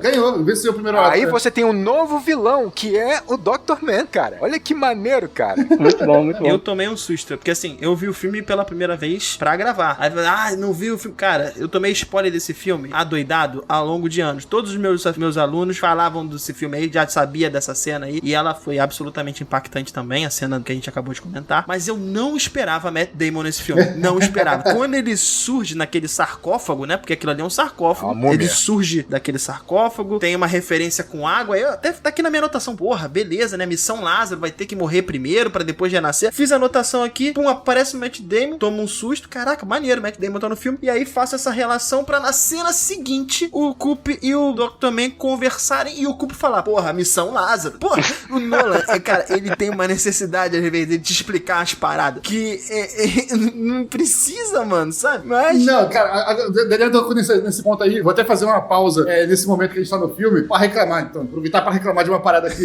E pelo amor de Deus, assim, caraca, eu tinha prestado atenção que tem aquela cena dele explicando buraco de minhoca, né, dobrando papelzinho, enfiando caneta, né, aquela coisa beba, cosmos, né. E aí eu pensei, porra, os caras são astronautas, tá ligado? Os caras não conhecem buraco de minhoca, eu conheço buraco de minhoca. E eu não sou astronauta. Né? Eu pensei, sei lá, o cara é só piloto, de repente, tudo bem, vai lá. O cara é um piloto que vai passar por um buraco de minhoca, Gabriel. Ele não fez o prévio. Não, no início do filme, quando ele vê lá os negócios, ele pergunta pro Alfred lá, isso aí é um buraco de minhoca? Ele pergunta, ou seja, ele sabe que é um buraco de minhoca. Aí no meio da nave, o Nolan, não é o personagem, é o Nolan. O Nolan para o filme e fala, então, pessoal, ordem, fica tranquilo aí que eu vou explicar pro público o que é buraco de minhoca, que eu sei que nem todo mundo sabe. Então vamos lá. Aí o piloto, e aí, o que é buraco de minhoca? O buraco de minhoca é isso, dobra o papel e enfia a caneta. Ah, meu Deus do céu. Cara, podia ter um jeito mais orgânico, sabe, de explicar. Só esse desabafo aí com o Nolan. Mas deixa eu aproveitar então o momento. Vamos aproveitar o momento então. Prometo desabafo. Momento desabafo rapidinho. Isso não me incomodou, tipo assim, porque, claro, não soa tão natural. Não é tão natural. Não é natural, Rodrigo. É zero natural. Não é natural. Não é natural, realmente. Essa conversa não é pro público. Chega pra isso aqui, vocês podem me explicar o que é podcast? É tipo um programa de rádio.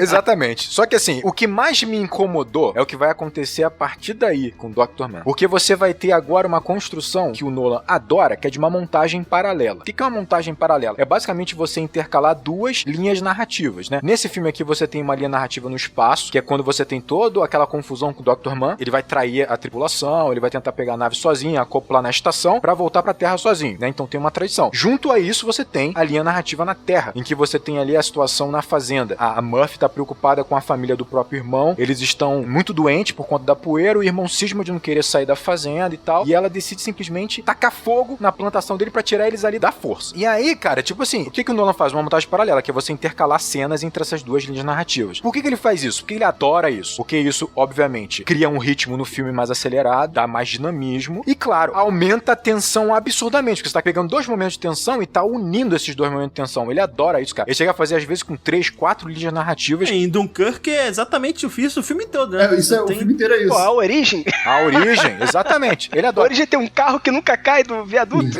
Exatamente. Só que nesse filme, não só não precisava, como ficou tosca a linha na Terra. Porque, cara, a urgência no espaço faz todo sentido. É desesperador. Você vê o Dr. Man tentando fugir com a nave, acoplar, e os dois falam, não acopla, vai dar merda, não faz isso. Cara, é desesperador. Mas na Terra, tipo assim, aquelas crianças não vão morrer em meia hora. O irmão tá voltando pra recuperar a família. Aliás, ainda tem esse problema, né? Porque a mulher tá simplesmente sequestrando a cunhada e a sobrinha, o sobrinho, perdão. E assim, não expressa nem a vontade própria da família, se ela quer ir, se ela não quer ir, né?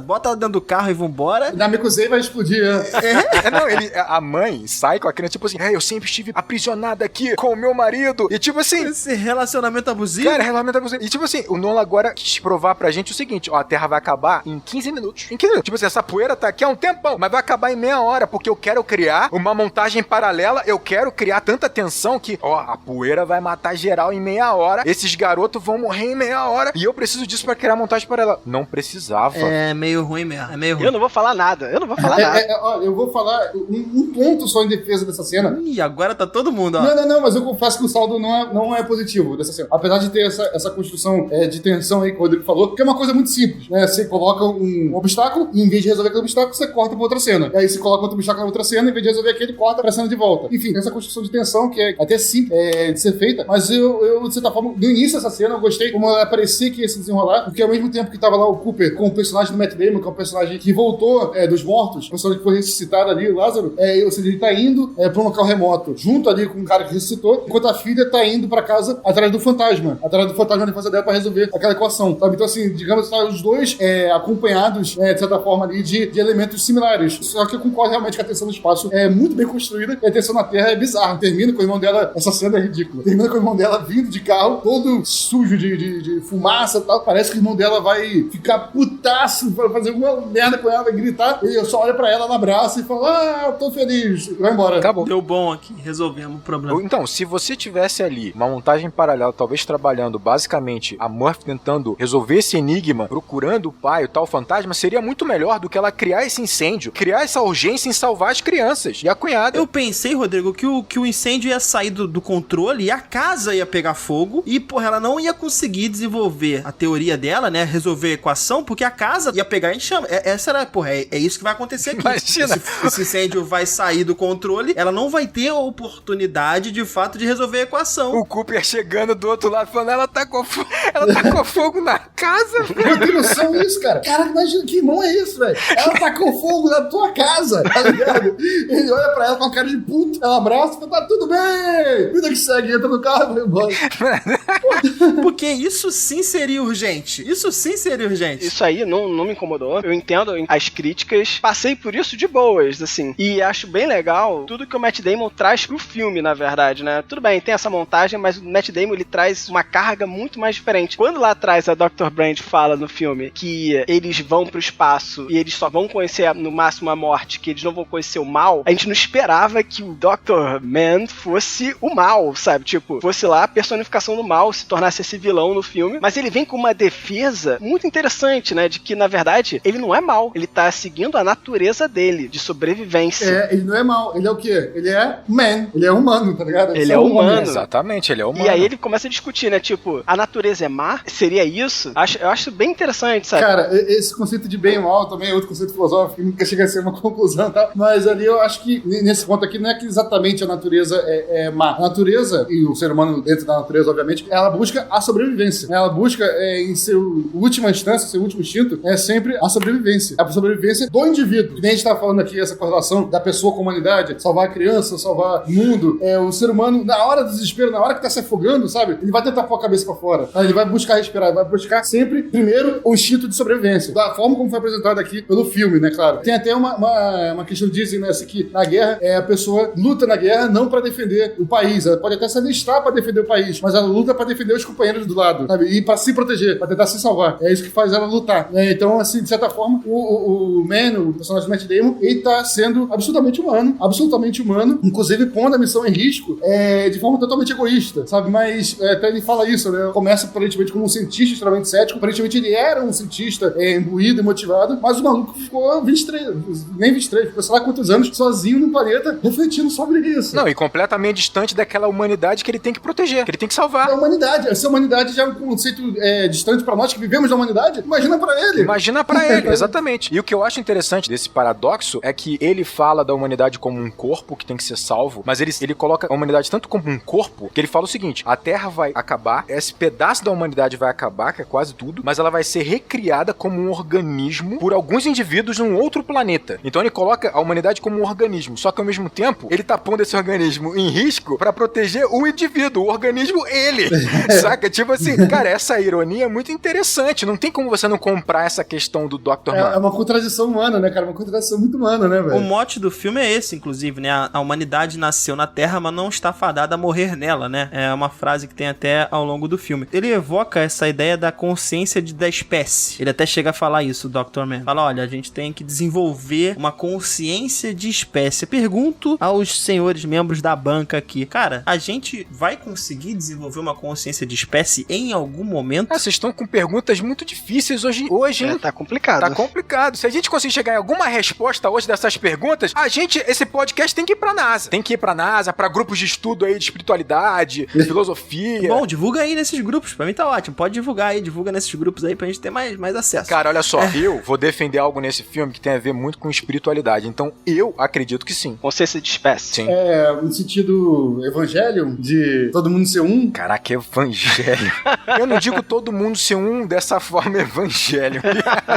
Mas eu não vou entrar em um detalhe, não. A instrumentabilidade humana. Olha só, deixa só eu colocar um ponto aqui pra não ficar tão solto. Eu acho que vai ser um equilíbrio entre você encontrar a importância do indivíduo de fato, com todas as suas diferenças e peculiaridades, e a importância desse indivíduo dentro dessa comunidade. Então, assim, esse equilíbrio é que vai tornar, obviamente, a gente como um todo, uma consciência de humanidade, mas que ainda assim há esses pontos individuais de consciência, né, e que orbitam e que são importantes pra manter essa consciência total. Sei lá, se eu fui claro. Então, essa consciência, desenvolvimento do indivíduo, desse reconhecimento de outros indivíduos, é o caminho pra gente chegar numa consciência de espécie. Exato. Pra mim, a gente só vai alcançar essa consciência total quando a gente conseguir alcançar essa consciência individual. Não é do macro pro micro, é do micro pro macro. Do micro, não, pra mim também a resposta tá nisso aí, Rodrigo, nesse equilíbrio. Os gregos tinham mais ou menos esse conceito, não que eles colocassem em prática, assim. Pra traduzir o exemplo dos gregos, eu vou trazer pra uma parada mais atual. Que eles falam sobre cada um ter seu lugar na natureza e tudo mais, e isso é a busca da felicidade do ser humano, você tá cumprindo seu papel. Então eu vou trazer um exemplo visual aqui, que obviamente os gregos não tinham como ter acesso a esse exemplo, né, mas vou trazer um exemplo de um elemento até que tem no filme aí, um relógio. Imagina as engrenagens do relógio, né? Os indivíduos, todos nós, cada um é uma engrenagemzinha desse relógio, né? Você tem que ter consciência, né, de que você faz parte daquele todo, você é importante, você existir naquela engrenagem em si é importante, né? Se tirar aquela engrenagem vai atrapalhar de repente ali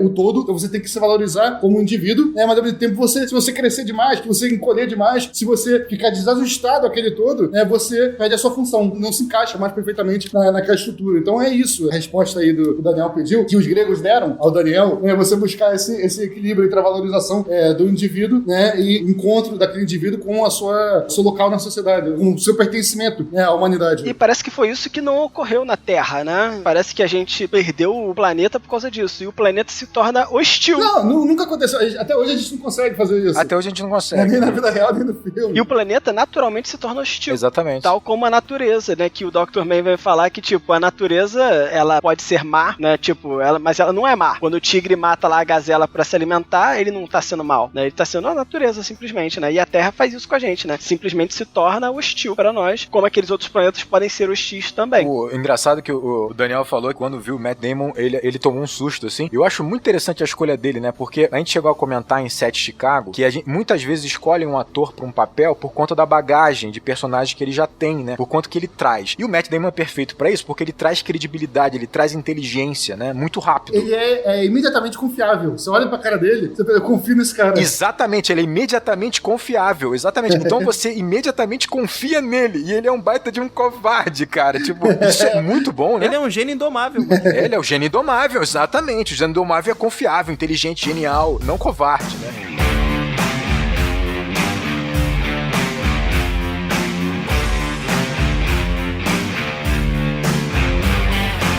Finalmente, né, que é a grande cena pra mim do filme, embora o Rodrigo tenha falado do clímax, acontece antes, mas essa construção da cena do Tesseract é algo pra mim, assim, fora de série. Tesseract pra mim agora é Marvel, é Marvel. Não, só pra dizer o que é um Tesseract, tá? Tesseract é um cubo em 4 dimensões, como se fosse isso. Ou pode ser mais dimensões, eu não faço ideia. Mas pelo menos o Tesseract é em 4 dimensões. E aqui a gente tá vendo uma cena, né, na verdade, onde o personagem do Cooper, ele é alocado, depois que ele entra no buraco negro, né, ele é alocado numa sala. Ele se sacrifica pra que a doutora Amélia, doutora Brand, continue a missão, vai encontrar de fato o ex-companheiro dela, e ele simplesmente fica à deriva em direção ao buraco de minhoca. Como a gente falou, depois daquela cena ali que o Rodrigo mencionou bem aí, que é a catarse do filme, ele já perdeu a relação com a família. Então ele só pode salvar a vida deles. Ele não corre mais o risco de perder a relação com a filha. Ele não tem volta. Exatamente. Por isso que ele se entrega ali pra morrer. Te digo mais, ele não tá nem mais preocupado em salvar a filha dele, mas não, porque na concepção dele, a equação plano A não existe mais. Plano A foi descartado, ele só existe plano B. A ideia é salvar a humanidade. Então ali ele já tá com o pensamento de que não tem o que eu possa fazer com a minha família, eu vou salvar a humanidade. Mas mesmo assim ele planejou pegar os dados e enviar os dados pra Terra. Ainda assim ele tinha planejado isso com o TARS. Não, e é muito importante essa ideia de que ele vai também se sacrificar, né, entre aspas, porque não tem combustível pra todos, né? Exatamente com essa ideia também de conclusão de missão. Não tem mais o que ele fazer a partir dali. ali. O que ele podia fazer, ele fez, que foi realmente direcionar a Dr. Brand pro outro planeta, né? E ao mesmo tempo, vou pra aquele buraco negro ali tentar mandar um dado. Provavelmente não vai dar certo, mas vai que, sabe? Vê qual é. Vou ficar aquela cena de final de Resgate do Soldado Ryan, né? Vou ficar aqui atirando de pistola no tanque. Que vai que. Vai que. É isso. Ele tava curioso pra ver como é. Ele falou, já que ninguém nunca viu. Ninguém nunca viu por dentro? Exatamente, vou ver. Vai que. E aí eu tenho uma... A gente vai discutir muito sobre isso aqui, certamente, né? Vai. Eu posso abrir com uma teoria aqui que eu trouxe, né? Por favor. Eu queria entender assim, tipo, eu sempre tava tentando entender, cara, o que são esses seres, sabe? Por que eles construíram esse Tesseract e essa coisa toda? E no filme a gente tem meio que a ideia de que eles são, seres mais poderosos. Até porque eles estão na quinta dimensão, como o Tars fala, são seres da quinta dimensão, né? Então, eles são poderosos, porque eles fizeram aquelas anomalias gravitacionais, criaram um buraco de minhoca, né? Beleza. Mas, eu tava vendo um vídeo na internet, eu não sei nem como é que eu posso identificar, porque eu vi tanto vídeo sobre Interestelar, e um cara falou uma coisa que eu achei muito interessante. Ele falou o seguinte, olha, esses seres, eles estão na quinta dimensão. Eles entendem o tempo como uma dimensão, diferente da gente. A gente não entende o tempo como uma dimensão, mas o tempo é uma dimensão. O problema é que nós estamos presos no presente. Então, por exemplo, Gabriel, se eu falar pra você assim, isso é a explicação do Neil deGrasse Tyson como funciona o tempo como dimensão. Se eu quero encontrar com você, eu falo, Gabriel, vamos se encontrar no cinema, lá do Shopping Tijuca, na frente do cinema do Shopping Tijuca. Você sabe o espaço exato de onde é que você tem que se encontrar. Sim. Mas você tem que me fazer uma pergunta. Que horas? Quando? Exatamente, quando? Por quê? Porque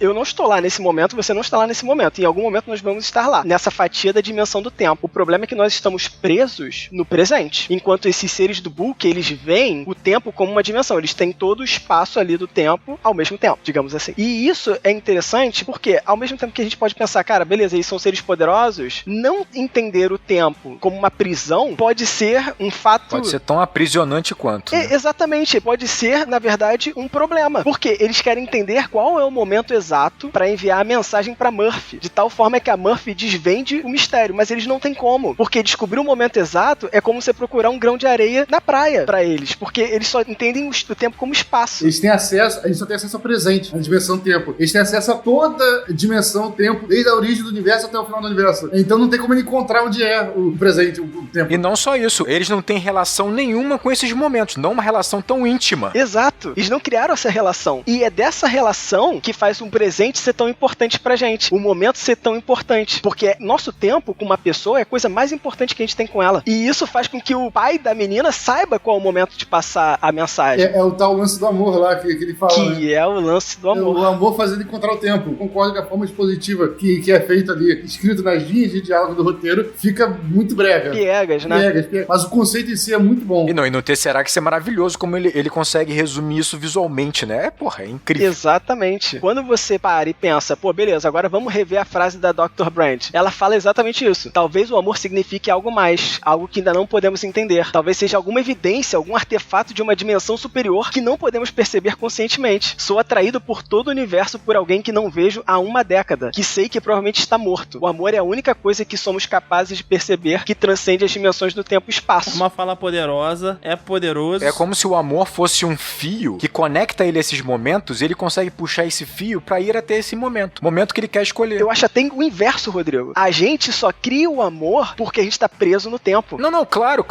Eu só coloquei o amor como uma ponte, um fio. Então, a gente desenvolve o amor porque a gente tem o tempo presente. Vou trazer referência aqui, muito, muito importante, que é Pequeno Príncipe. Claro, mas claro. Rola isso, de fato, no Pequeno Príncipe, ele começa a cuidar da rosa e tal, e aquela rosa pra ele fica mais especial que as outras rosas. E aí, literalmente fala isso, né, que foi o tempo que você dedicou àquela rosa, tornou ela mais especial que todas as outras rosas, né, do mundo. Então, realmente, o tempo, ele é, como o Pequeno Príncipe me ensinou na minha terra infância, né, o tempo ele é um elemento primordial na construção do amor. E aí, de repente, o amor, justamente, é o fio que ele puxa até chegar no momento. Cara, eu tenho uma forma de ter enxergado todo esse pedaço do filme que talvez seja bastante particular. Mas, cara, tipo assim, conectou tanto comigo que foi uma parada assim, foi catártico mesmo. Por isso que eu falei, a segunda vez que eu vi esse filme, o final pra mim foi incrível, assim, é belíssimo, né? Porque, pra mim, quando o Cooper, ele adentra o buraco negro, ele tá tão tranquilo ali, ele tá à deriva, tranquilo, sem desespero, pra mim é uma jornada, ele tá começando ali uma jornada espiritual. E ele começa muito tranquilo essa jornada, porque na cabeça, a gente acabou de comentar isso, ele completou, ele realizou a missão dele. Ele não tem mais o que entregar, ele entregou tudo que ele podia entregar. Ele entregou o tempo com a filha, ele entregou tudo. Entregou a própria vida, né? Ele entregou a própria vida, ele vai tranquilo pra essa jornada. Tem um verbo pra isso que não me vem à cabeça, cara. Tô tentando lembrar desde que a gente tá falando da trilha, que é quando você aceita as coisas do jeito que elas são. Caramba, não sei. Eu tô tentando lembrar isso há muito tempo. Tem um verbo pra isso, mas continua. continua aí, Rodrigo. Se eu lembrar, eu vou trazer. Tem.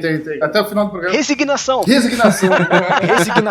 Resignação. Então, só pra poder ficar claro, existe um sentimento de resignação nele. E a trilha, o tempo todo desse filme, me passa, por mais que ela crie esse suspense, por mais que ela crie, sabe, tipo, essa tensão, ela também me passa uma ideia de resignação, cara. E é impressionante isso. Não, exatamente. Essa palavra é perfeita. E é por isso que ele adentra esse buraco negro, principalmente quando ele sai da nave, quando ele tá só à deriva flutuando, ele tá tão tranquilo, porque ele tá resignado. Resignado nesse princípio de jornada espiritual que ele vai começar, né? Ou seja, vamos dizer assim, no leito de morte dele, ele tá resignado, ele tá muito tranquilo. Só que o interessante é que quando ele adentra o Tesseract, né, ele surge lá, ele entra em desespero. No momento que ele entra em desespero, quando ele se sente perdido, ele se sente completamente perdido, e o desespero dele aumenta muito quando ele vê a filha. Quando ele vê a filha, em vários momentos, ele entra em desespero. O desespero dele vai aumentar muito, assim, e vai mais uma cena maravilhosa, né? O desespero de um pai vendo esses momentos, não só os momentos que ele perdeu, mas os momentos que ele poderia ter se relacionado com a filha de uma forma diferente.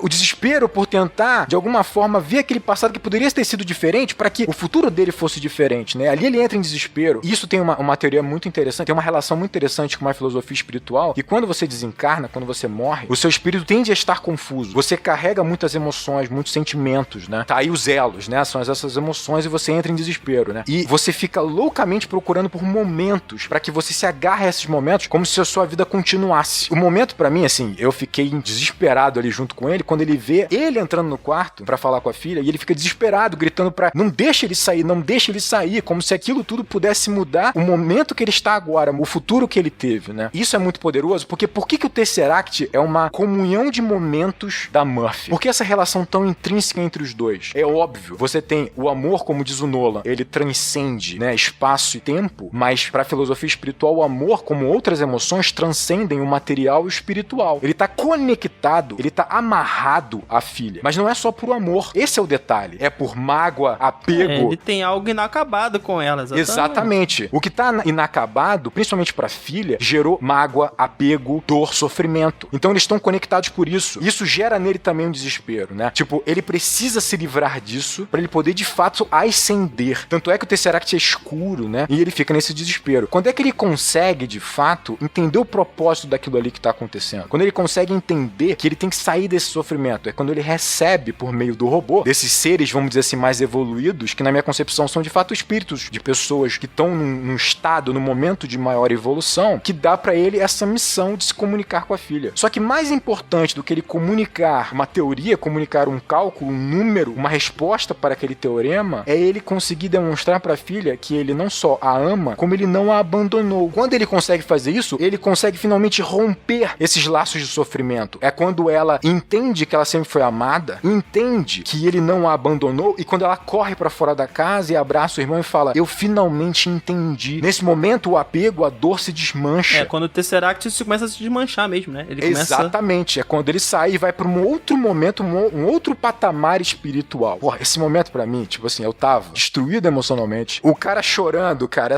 Do jeito que tu tá falando, parece que é um clímax, hein? Não. E parece que é um clímax maior do que o primeiro lá. Tá contraditório isso aí que você falou, que você criticou, que ele usou o clímax antes. Mas é que eu te falei, a primeira vez que eu vi, eu não consegui sentir isso ao longo do filme, porque eu tava totalmente devastado com o clímax lá no meio. Mas dessa vez, cara, quando eu vi o Cooper chorando, vendo ele próprio... Cara, entenda, olha que lindo isso. Quando ele percebe que ele está do outro lado, o que é do outro lado? Do outro lado da estante? Do outro lado da parede? Do outro lado da vida? Do outro lado do mundo espiritual, material? Não interessa. Ali você tá falando, você pode dar o que você quiser pro Tesseract como teoria, como conceito. Mas é interessante isso, quando ele percebe que tá do outro lado e ele não consegue mais afetar aqueles momentos, ele começa a debater e a socar a estante, tentando de alguma forma mexer naquilo, afetar aquilo. E no máximo que ele faz é derrubar um livro. Isso me evoca até um filme, aquele Ghost. Você lembra de Ghost? Sim. Que o espírito do protagonista vai conversar com outro espírito e ele quer descobrir como ele pode chutar uma lata. Como é que ele pode interagir com o mundo material, né, cara? Putz, ótimas lembranças. Agora você até falou, né, que ele consegue se comunicar por meio de livro, que é justamente o que a gente usa pra conversar com os mortos, né, com quem já morreu. É você ler algo que aquela pessoa escreveu. Exato. Essa realidade, pô, brilhante aí, o seu discurso, Rodrigo, muito bom. Obrigado pelo tempo, gente. Desculpa aí, me estendi e vou me estender mais, desculpa, hein? Não, foi brilhante, cara. E eu vejo, realmente, como você falou, essa entrada dele no buraco negro como um momento mais, de certa forma, religioso ou espiritual do filme, porque é exatamente o momento em que entra o deus das lacunas. Pra quem não tá habituado com esse conceito aí, antigamente, enfim, chovia, caiu um trovão, o pessoal não sabia o que era, é um deus tal que faz isso, é um deus tal que faz aquilo. À medida que a ciência foi avançando, o utilizar Deus para explicar fenômenos naturais foi rareando, né, até que, né, hoje em dia, praticamente, aspas, quase tudo é explicado pela ciência, exceto algumas lacunas. E aí é o que se chama de Deus das lacunas. Dentro de um buraco negro, a gente tem muito pouco conhecimento do que acontece dentro do buraco negro, porque nada sai de lá, a luz não sai de lá, né? Então a gente imagina até que as regras da física pode ser que não se apliquem lá dentro. A gente imagina um monte de coisa sobre como é dentro do buraco negro. Mas a verdade é que o buraco negro é uma grande lacuna, né? É uma grande lacuna onde entra esse Deus da lacuna. Então é um momento excelente o filme ter essa virada espiritual, transcendental, até como o Rodrigo falou, em que acontecem coisas que fogem da nossa explicação, que a gente não consegue entender, e o próprio Rodrigo até traduziu aqueles seres como espíritos, né? Se fossem outros povos teriam traduzido como deuses, né? Exatamente essa visão que a gente tem desse tipo, né, de fenômeno. São seres que vivem na quinta dimensão, tá ligado? Não é na quarta, é a quinta dimensão, sabe, velho? Pô, então assim, é uma parada que é muito longe da nossa realidade. Essa cena do Tesseract, ela consegue trazer pra gente, retorna a questão do amor enquanto diálogo, né, enquanto tema, a questão do livre-arbítrio que a gente acabou de falar, essa questão do apego. Então assim, é um momento emocional muito forte no filme, né, que no roteiro resolve muita coisa também, né, realmente é um recurso interessante, mas diferente do Rodrigo, eu acho que de fato, talvez por ter visto o filme pela primeira vez agora, ainda acho que o clímax do meio, ele é superior, assim, ele é mais intenso, até porque essa cena, ela é um pouco diluída, né? Ela tem um tempo maior, né, ela é uma porrada, né, de uma vez só. A emoção dela tá um pouco mais estendida, exatamente. A outra, ela já é mais contundente, é aquela porrada. E aí, assim, tem uma outra coisa aqui que talvez tenha me tirado um pouco da conexão com essa cena do ponto de vista emocional, não do simbolismo dela, mas da emoção que ela passa, é que no início do filme tem uma frase do Cooper pra Murphy, que é a seguinte frase: os pais viram fantasmas dos filhos no futuro, uma coisa assim. Desde o momento que essa frase aparece, eu já sabia que aquele fantasma, aquela anomalia que tá ali, tem alguma relação com ele, porque isso é muito característico desse diretor, cara. Ele explica tudo de maneira muito literal, sabe? Tá na frase, tá na linha ali. Mas dessa vez eu tenho que dar um crédito pro Nolan. Dessa vez.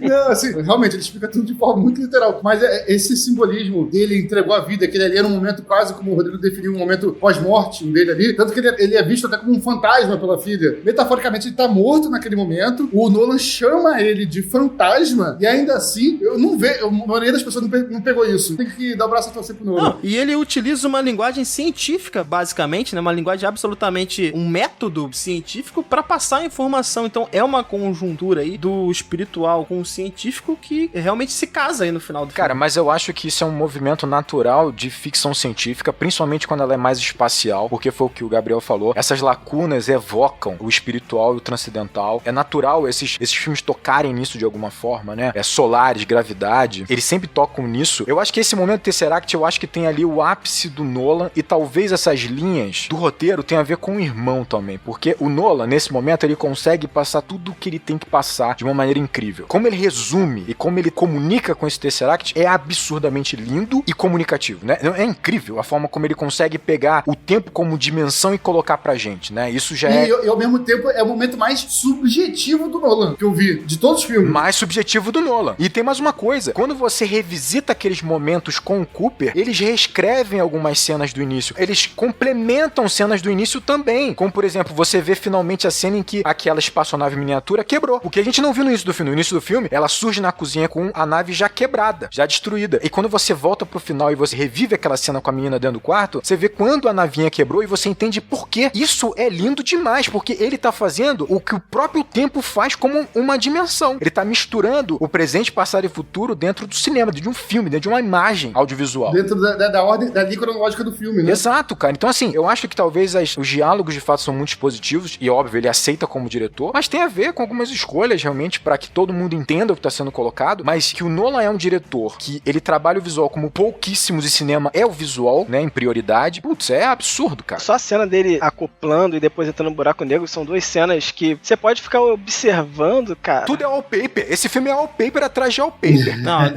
aquela cena que mostra o Gargântula só na tela é muito lindo, aquilo é muito lindo, realmente. É muito lindo, cara. E causa uma imersão, porque pra mim é muito difícil pensar, porra, tamo entrando no buraco negro, tá de sacanagem, filme. Mas não, sabe, tipo, ali eu tô, caraca, o buraco negro, sabe, tipo, eu tô acreditando. E cara, os efeitos visuais são tão bons que eles passam desapercebidos. Você não olha e fala, nossa, é um buraco negro feito em 3D. Não, não, cara. Aquilo tudo é real. Um planeta de água, velho. Parece que eles pousaram no planeta. Parece que eles pousaram no planeta, cara. Então, eles usaram locações físicas mesmo, assim. Pouquíssima coisa é feito de pós-produção, entendeu? Sim. Fomos no buraco negro. Vamos no buraco. O Nolan vai tentar, ó. Eu acho que o Nolan propôs isso na mesa de reunião. Ô, Warner, vamos no buraco negro. Eu não acho difícil, não, hein? Vai que... Mas tudo que ele podia usar de locação mesmo, ele usou, cara. E até mesmo a reconstrução das naves, né? Você ter a nave de fato feita, né? Construída e não um CGI da nave, porra, faz muita diferença, porque traz essa verossimilhança pro filme, cara. E aí, quando você tem uma cena com efeito especial, tu não desconecta. Pode ser. De qualquer forma, muito bem feito, né? Você fica imerso mesmo, não tem explicação. E, por último, tem a cena em que ele finalmente encontra a filha. Agora, lá atrás vocês falaram uma coisa. Eu acho que esse filme foi pensado... Alguém falou isso? Eu acho que esse filme foi pensado pra cena em que ele assiste o tape, né? Com as crianças crescendo. Fui eu que falei. Você falou isso. Eu acho que não. Eu acho que esse filme foi pensado nessa cena aí. Falou, cara, eu quero ter um filme em que o pai, ele encontra a filha e a filha está velha, morrendo, sabe? Tipo, que eu vou falar sobre tempo. Eu acho que o Daniel fez uma cara...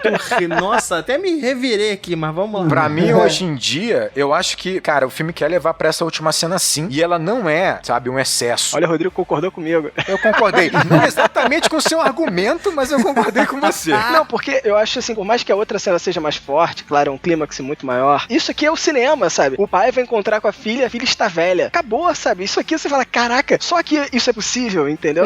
Cara, é o seguinte, a primeira cena, vamos chamar assim, o primeiro clímax, né, como a gente tá batizando aqui, cara, ele é muito destruidor. Ele destrói nossas emoções. Ele é destruidor. Nesse segundo clímax, digamos assim, apesar de ser um momento, de certa forma, triste, né, por ele estar jovem ainda e estar com a filha mais velha, ele entra em contato com a filha, ele vê como foi a vida toda dela, sabe? Não é que ela morreu jovem, não é um pai que viu a filha morrer jovem. Ele viu que ela teve uma vida pleníssima, ela tá cercada de filhos, netos, bisnetos, sabe? Então, assim, ao mesmo tempo que tem, né, é triste pra ele ter perdido o convívio com a filha, ele tem um sentimento de plenitude, de repente, por perceber que a filha dele teve uma vida muito boa, teve uma vida digna, virou herói da Terra, sabe? Então, assim, acho que pra ele, a primeira cena, o primeiro clímax, destrói. Esse segundo clímax, o sentimento é completamente diferente. Pode ser um sentimento tão forte até quanto aquele, mas um sentimento de construção. De repente, por isso que a gente não sai... Quando dói, a gente lembra mais, né? Concordo total. Eu acho que essa cena... Primeiro, pra mim, tudo depois de que ele entra no buraco negro, de fato, é um pós-vida. Ele tá num momento de, vamos dizer assim, de contemplação, colhendo os frutos do que ele viveu na vida dele, revisitando momentos. Tanto que quando ele vai pra essa nova missão, eu acho que é, de certa forma, uma linguagem pra uma reencarnação. Ele tá indo viver um novo momento da vida dele. E aí, essa estrutura toda que você tem durante essa parte do filme é dele resolvendo questões particulares dele, resolvendo questões pessoais. Ele vai encontrar com a filha, ele vai reencontrar a casa, ele vai reencontrar o robô. Eu acho, sinceramente, que, beleza, a cena é uma cena bonita, mas para pensar um filme todo dentro da potencialidade desta cena em específico, eu acho que ele não fez essa cena ter a força que ela poderia ter. Eu acho que tá bem longe, sabe por quê? Tá no espaço, tá longe daqui. Tá bem longe. Vou te explicar um porquê bem longe. Porque, primeiro, se ele consegue no primeiro ápice ali, que a gente chamou, né, no primeiro grande momento do filme, ele consegue entregar ali uma chance do ator se expressar propriamente dita, aqui você tem ele chegando, primeiro uma expectativa, você cria um tempinho ali até ele encontrar com a filha, então você gera aí já uma tensãozinha de como ele vai encontrar a filha. Ele de fato chega, tem uma família inteira ali, né, uma série de pessoas ali que, obviamente, ele não tem conexão, ele não tem ligação pra eles, aquelas pessoas, mesmo sendo família dele, não tem absolutamente nenhum tipo de vínculo, ele não construiu esse vínculo, ele não teve tempo com essas pessoas, e aí ele vai encontrar com a filha. E assim, o diálogo que eles têm é emocionante, nada igual o do primeiro momento. E a resolução simples ali é, olha, nenhum pai deve ver a filha morrer, você deve seguir teu caminho agora. A aceitação dele dessa construção, a aceitação dele desse novo momento da vida é muito rápido, é muito abrupto, de certa forma, entende? Mas ele já passou pela transformação, né, que o Rodrigo citou. Ok. Ele já se espiou, né, já espiou as coisas ruins que tinham dentro dele. Eu entendo simbolicamente o que a cena significa. Só acho que, assim, pensar um filme dentro da estrutura pra fazer aquela cena acontecer, eu não acho que ela acontece, não, entende? Eu entendo, Daniel. É porque essa cena é mágica. Sim, é uma cena que só o cinema pode oferecer. Só o cinema consegue te fazer essa cena. Cara, mas posso concluir minha teoria aqui? E tem a ver com o que vocês estão colocando, obviamente, né? Pra mim, vamos lá, continua a jornada de Cooper. Então, ele consegue se desamarrar, se desprender dessas mágoas que a filha tinha para com ele, com esse sofrimento que havia nessa relação, né? E torna-se amor essa relação, e ele a ascende. Tem uma questão muito interessante e mostra em Nosso Lar, que é um filme aqui nacional, em que existem, pelo menos para a teoria kardecista, hospitais espirituais. E aquele hospital, ele soa espiritual, aquele hospital. E quando o Cooper acorda, ele olha aquele cenário, e aí eu vou poder falar sobre uma parada, cara, que talvez tenha sido um dos textos mais lindos que eu já li, que é um texto que fala o seguinte, que o mundo espiritual, é óbvio, isso é só uma teoria, isso é só o que eu acredito, né? Tô colocando aqui pra compartilhar com vocês. Mas que o mundo espiritual, na verdade, é uma manifestação do nosso subconsciente, dos nossos pensamentos. E talvez seja exatamente por isso que o mundo espiritual, ele é muito particular pra cada um. Talvez seja por isso, por exemplo, que quando você carrega pro mundo espiritual suas dores, seus sofrimentos, talvez uma grande revolta, você vive essa revolta de uma maneira quase material, entre aspas, nesse mundo espiritual. É daí que talvez venham os conceitos de inferno, é daí que talvez venham os conceitos de paraíso. Quando você vive o amor que você tem, a gratidão que você tem, você vive, entre aspas, um paraíso. E aí, como é que você vive esse espírito com outros espíritos? Porque você vai ter um elo, esse elo é construído por relações, e você vai ter, de fato, espíritos que vão compartilhar desse pensamento manifestado no mundo espiritual. Por questões de afinidade, de familiaridade, mas também por seres espirituais que são um pouco mais evoluídos e conseguem afetar o seu mundo espiritual. E talvez seja o caso da Dr. Brandt, que eu vou falar daqui a pouco, que ela está enclausurada no universo de culpa.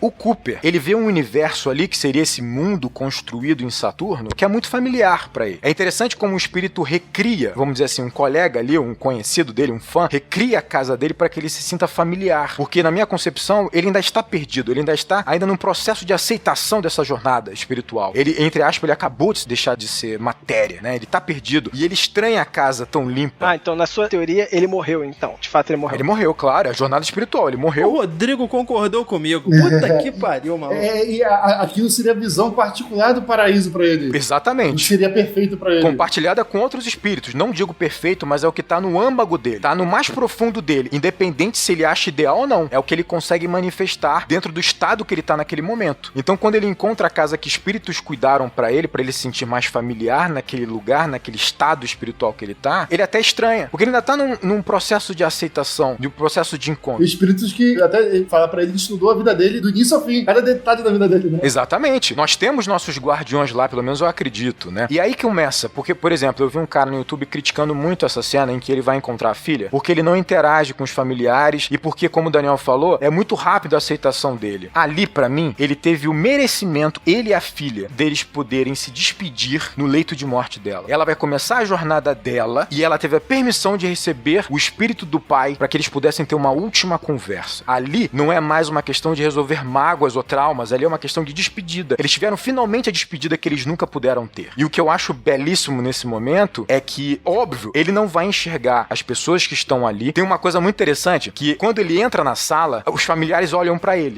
Tem uma cena, tem uma câmera subjetiva nele, olhando pra dentro do quarto, e as pessoas olham pra ele. Só que olha o que é interessante. Quando a filha dele fala pra ele assim, não, você pode ir, eu já tô bem, eu tô reconfortada, eu tô acomodada na ideia de começar a minha jornada, eu tenho meus filhos aqui, eu tenho meus netos aqui. Ele não olha pros filhos dela, ele não olha pros netos como se ele não interagisse com eles. E quando ele recua pra sair da sala, você percebe que no lugar onde ele está, tem um senhor que tá distante da família. Então provavelmente quem entrou na sala foi esse senhor. E por isso que a família olhou para esse senhor e não olhou para o Cooper. O Cooper é um espírito. Quem vê o Cooper ali é a filha dele, que tá num estado de final, um estado de leito de morte, que ela tá tão sensível que ela consegue se comunicar com ele, talvez por meio do sonho, imaginação. Olha, ficou melhor, hein? Cara, eu vi essa cena arrepiada num nível, cara, que tipo assim, por isso que ele aceita. E aí vem pra mim o momento que, numa primeira vez que eu vi o Interestelar, me soou estranho, mas quando ele aceita, ela fala assim, olha, vai pra sua última missão. Tem uma pessoa que precisa de você. A gente pode encarar de duas maneiras, na meu ver, que a Dr. Brandt, ela talvez esteja de fato ainda viva e perdida naquele planeta, ou de uma maneira um pouco mais elegante pra esse final espiritual, que ela também é um espírito agora. Olha, agora tu me melhorou muito esse final pra mim. Porra, aí eu fiquei feliz. Porque a minha concepção é esse segundo final aí. Por quê? Eu até comentei com o Fábio. Quando você mostra a Dr. Brandt, ela está ainda fisicamente, pelo menos é o que parece, na mesma fisionomia que ela teria. Fisionomia, exato. E teoricamente, com o passar dos anos que a gente teve ao longo do filme, né, ela não teria a mesma forma. Ela tinha que envelhecer. É porque ele tava dentro do buraco negro, né? Mas ela não. Ela não. Pois é, pra ela, o tempo deveria ter continuado a passar de maneira linear, né? E pra ele, não. Então, isso reforça. Agora ficou bom. Agora melhorou. Não, e aí, olha isso.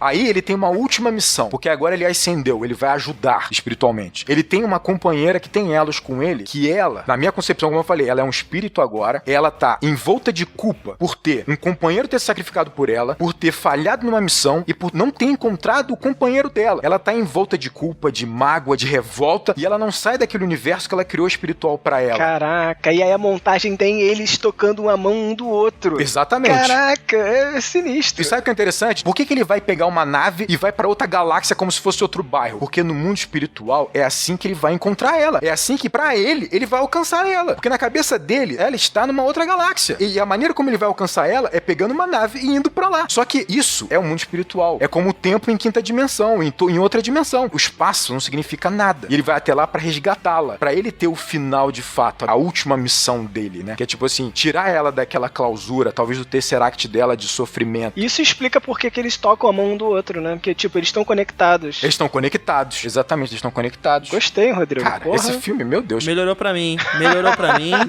Vou até revisitar lá o IMDB lá pra mudar a minha nota agora. Porra, agradeço o tempo aqui, falei pra caramba, desculpa, mas é que eu precisava. Esse filme é lindo, cara, e vem do Nolan, que é um cara que a gente acha que é frio. Robozão, né? É um robozão, cara, é lindo. Assim, olha, é muito importante aqui o seguinte, teorias, cada um vai ter a sua. É isso, o filme, ele se constrói com o seu espectador. Ah, com então, certeza. cada um vai ler de uma forma. E o mais interessante, a gente às vezes vai chegar numa mesma verdade de vários caminhos diferentes. Eu posso ter essa filosofia espiritual e vou chegar num ponto, vocês vão ter outros e vão chegar talvez no mesmo ponto. E eu acho que a beleza é essa. Tipo assim, a beleza de filmes como esse, de teorias e pensamentos sobre esse, é isso, cara. É isso. Muito bom.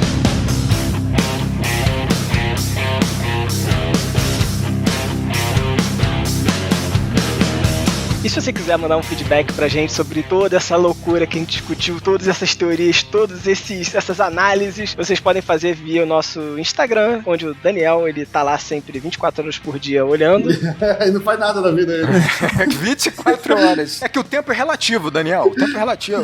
Não, olha só, gente, olha, vocês querem conversar com a gente, isso aqui é um grupo de amigos, e vocês são nossos amigos, fazem parte dessa conversa, mandem mensagens nas nossas redes sociais, sim, Enquadrando no Instagram, no YouTube também, no Enquadrando, pode ser pelo Acabou de Acabar também, e-mail do Acabou de Acabar. Vamos conversar. No Twitter, tô sempre lá no Twitter. Olha a gente lá no Twitter. Twitter, pô, o Gabriel usa muito Twitter, vai no Twitter do Gabriel, fala bastante lá, vamos conversar. Muito bom. Só pra identificar os locais, né? O Instagram, Enquadrando _oficial. O Twitter é Enquadrando _. O e-mail é contato@acaboudeacabar.com.br. E vocês podem procurar a gente nas nossas próprias mídias sociais aí. E sim, o YouTube, onde a gente tá postando cortes do podcast, né? Então, vão ter outros materiais lá. Em breve, quem dera, né? Vamos ver, né? Se a gente faz lives lá. Em breve, quem dera.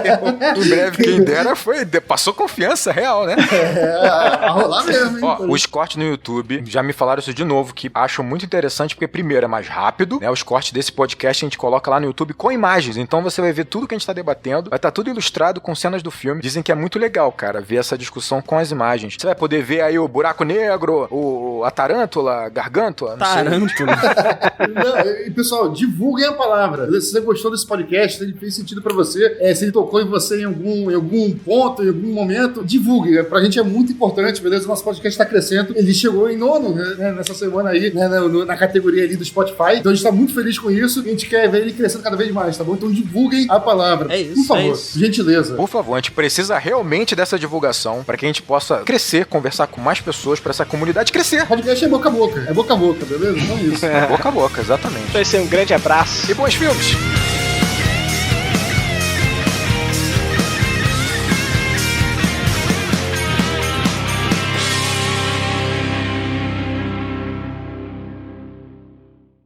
Quando a gente fala lá atrás, né, que quem fala é o pai da Dr. Man, né, que é o pai da Dr. Brand, que é o Dr. Brand. Ele fala o seguinte, né? Não, acho que é ela mesma que fala, né?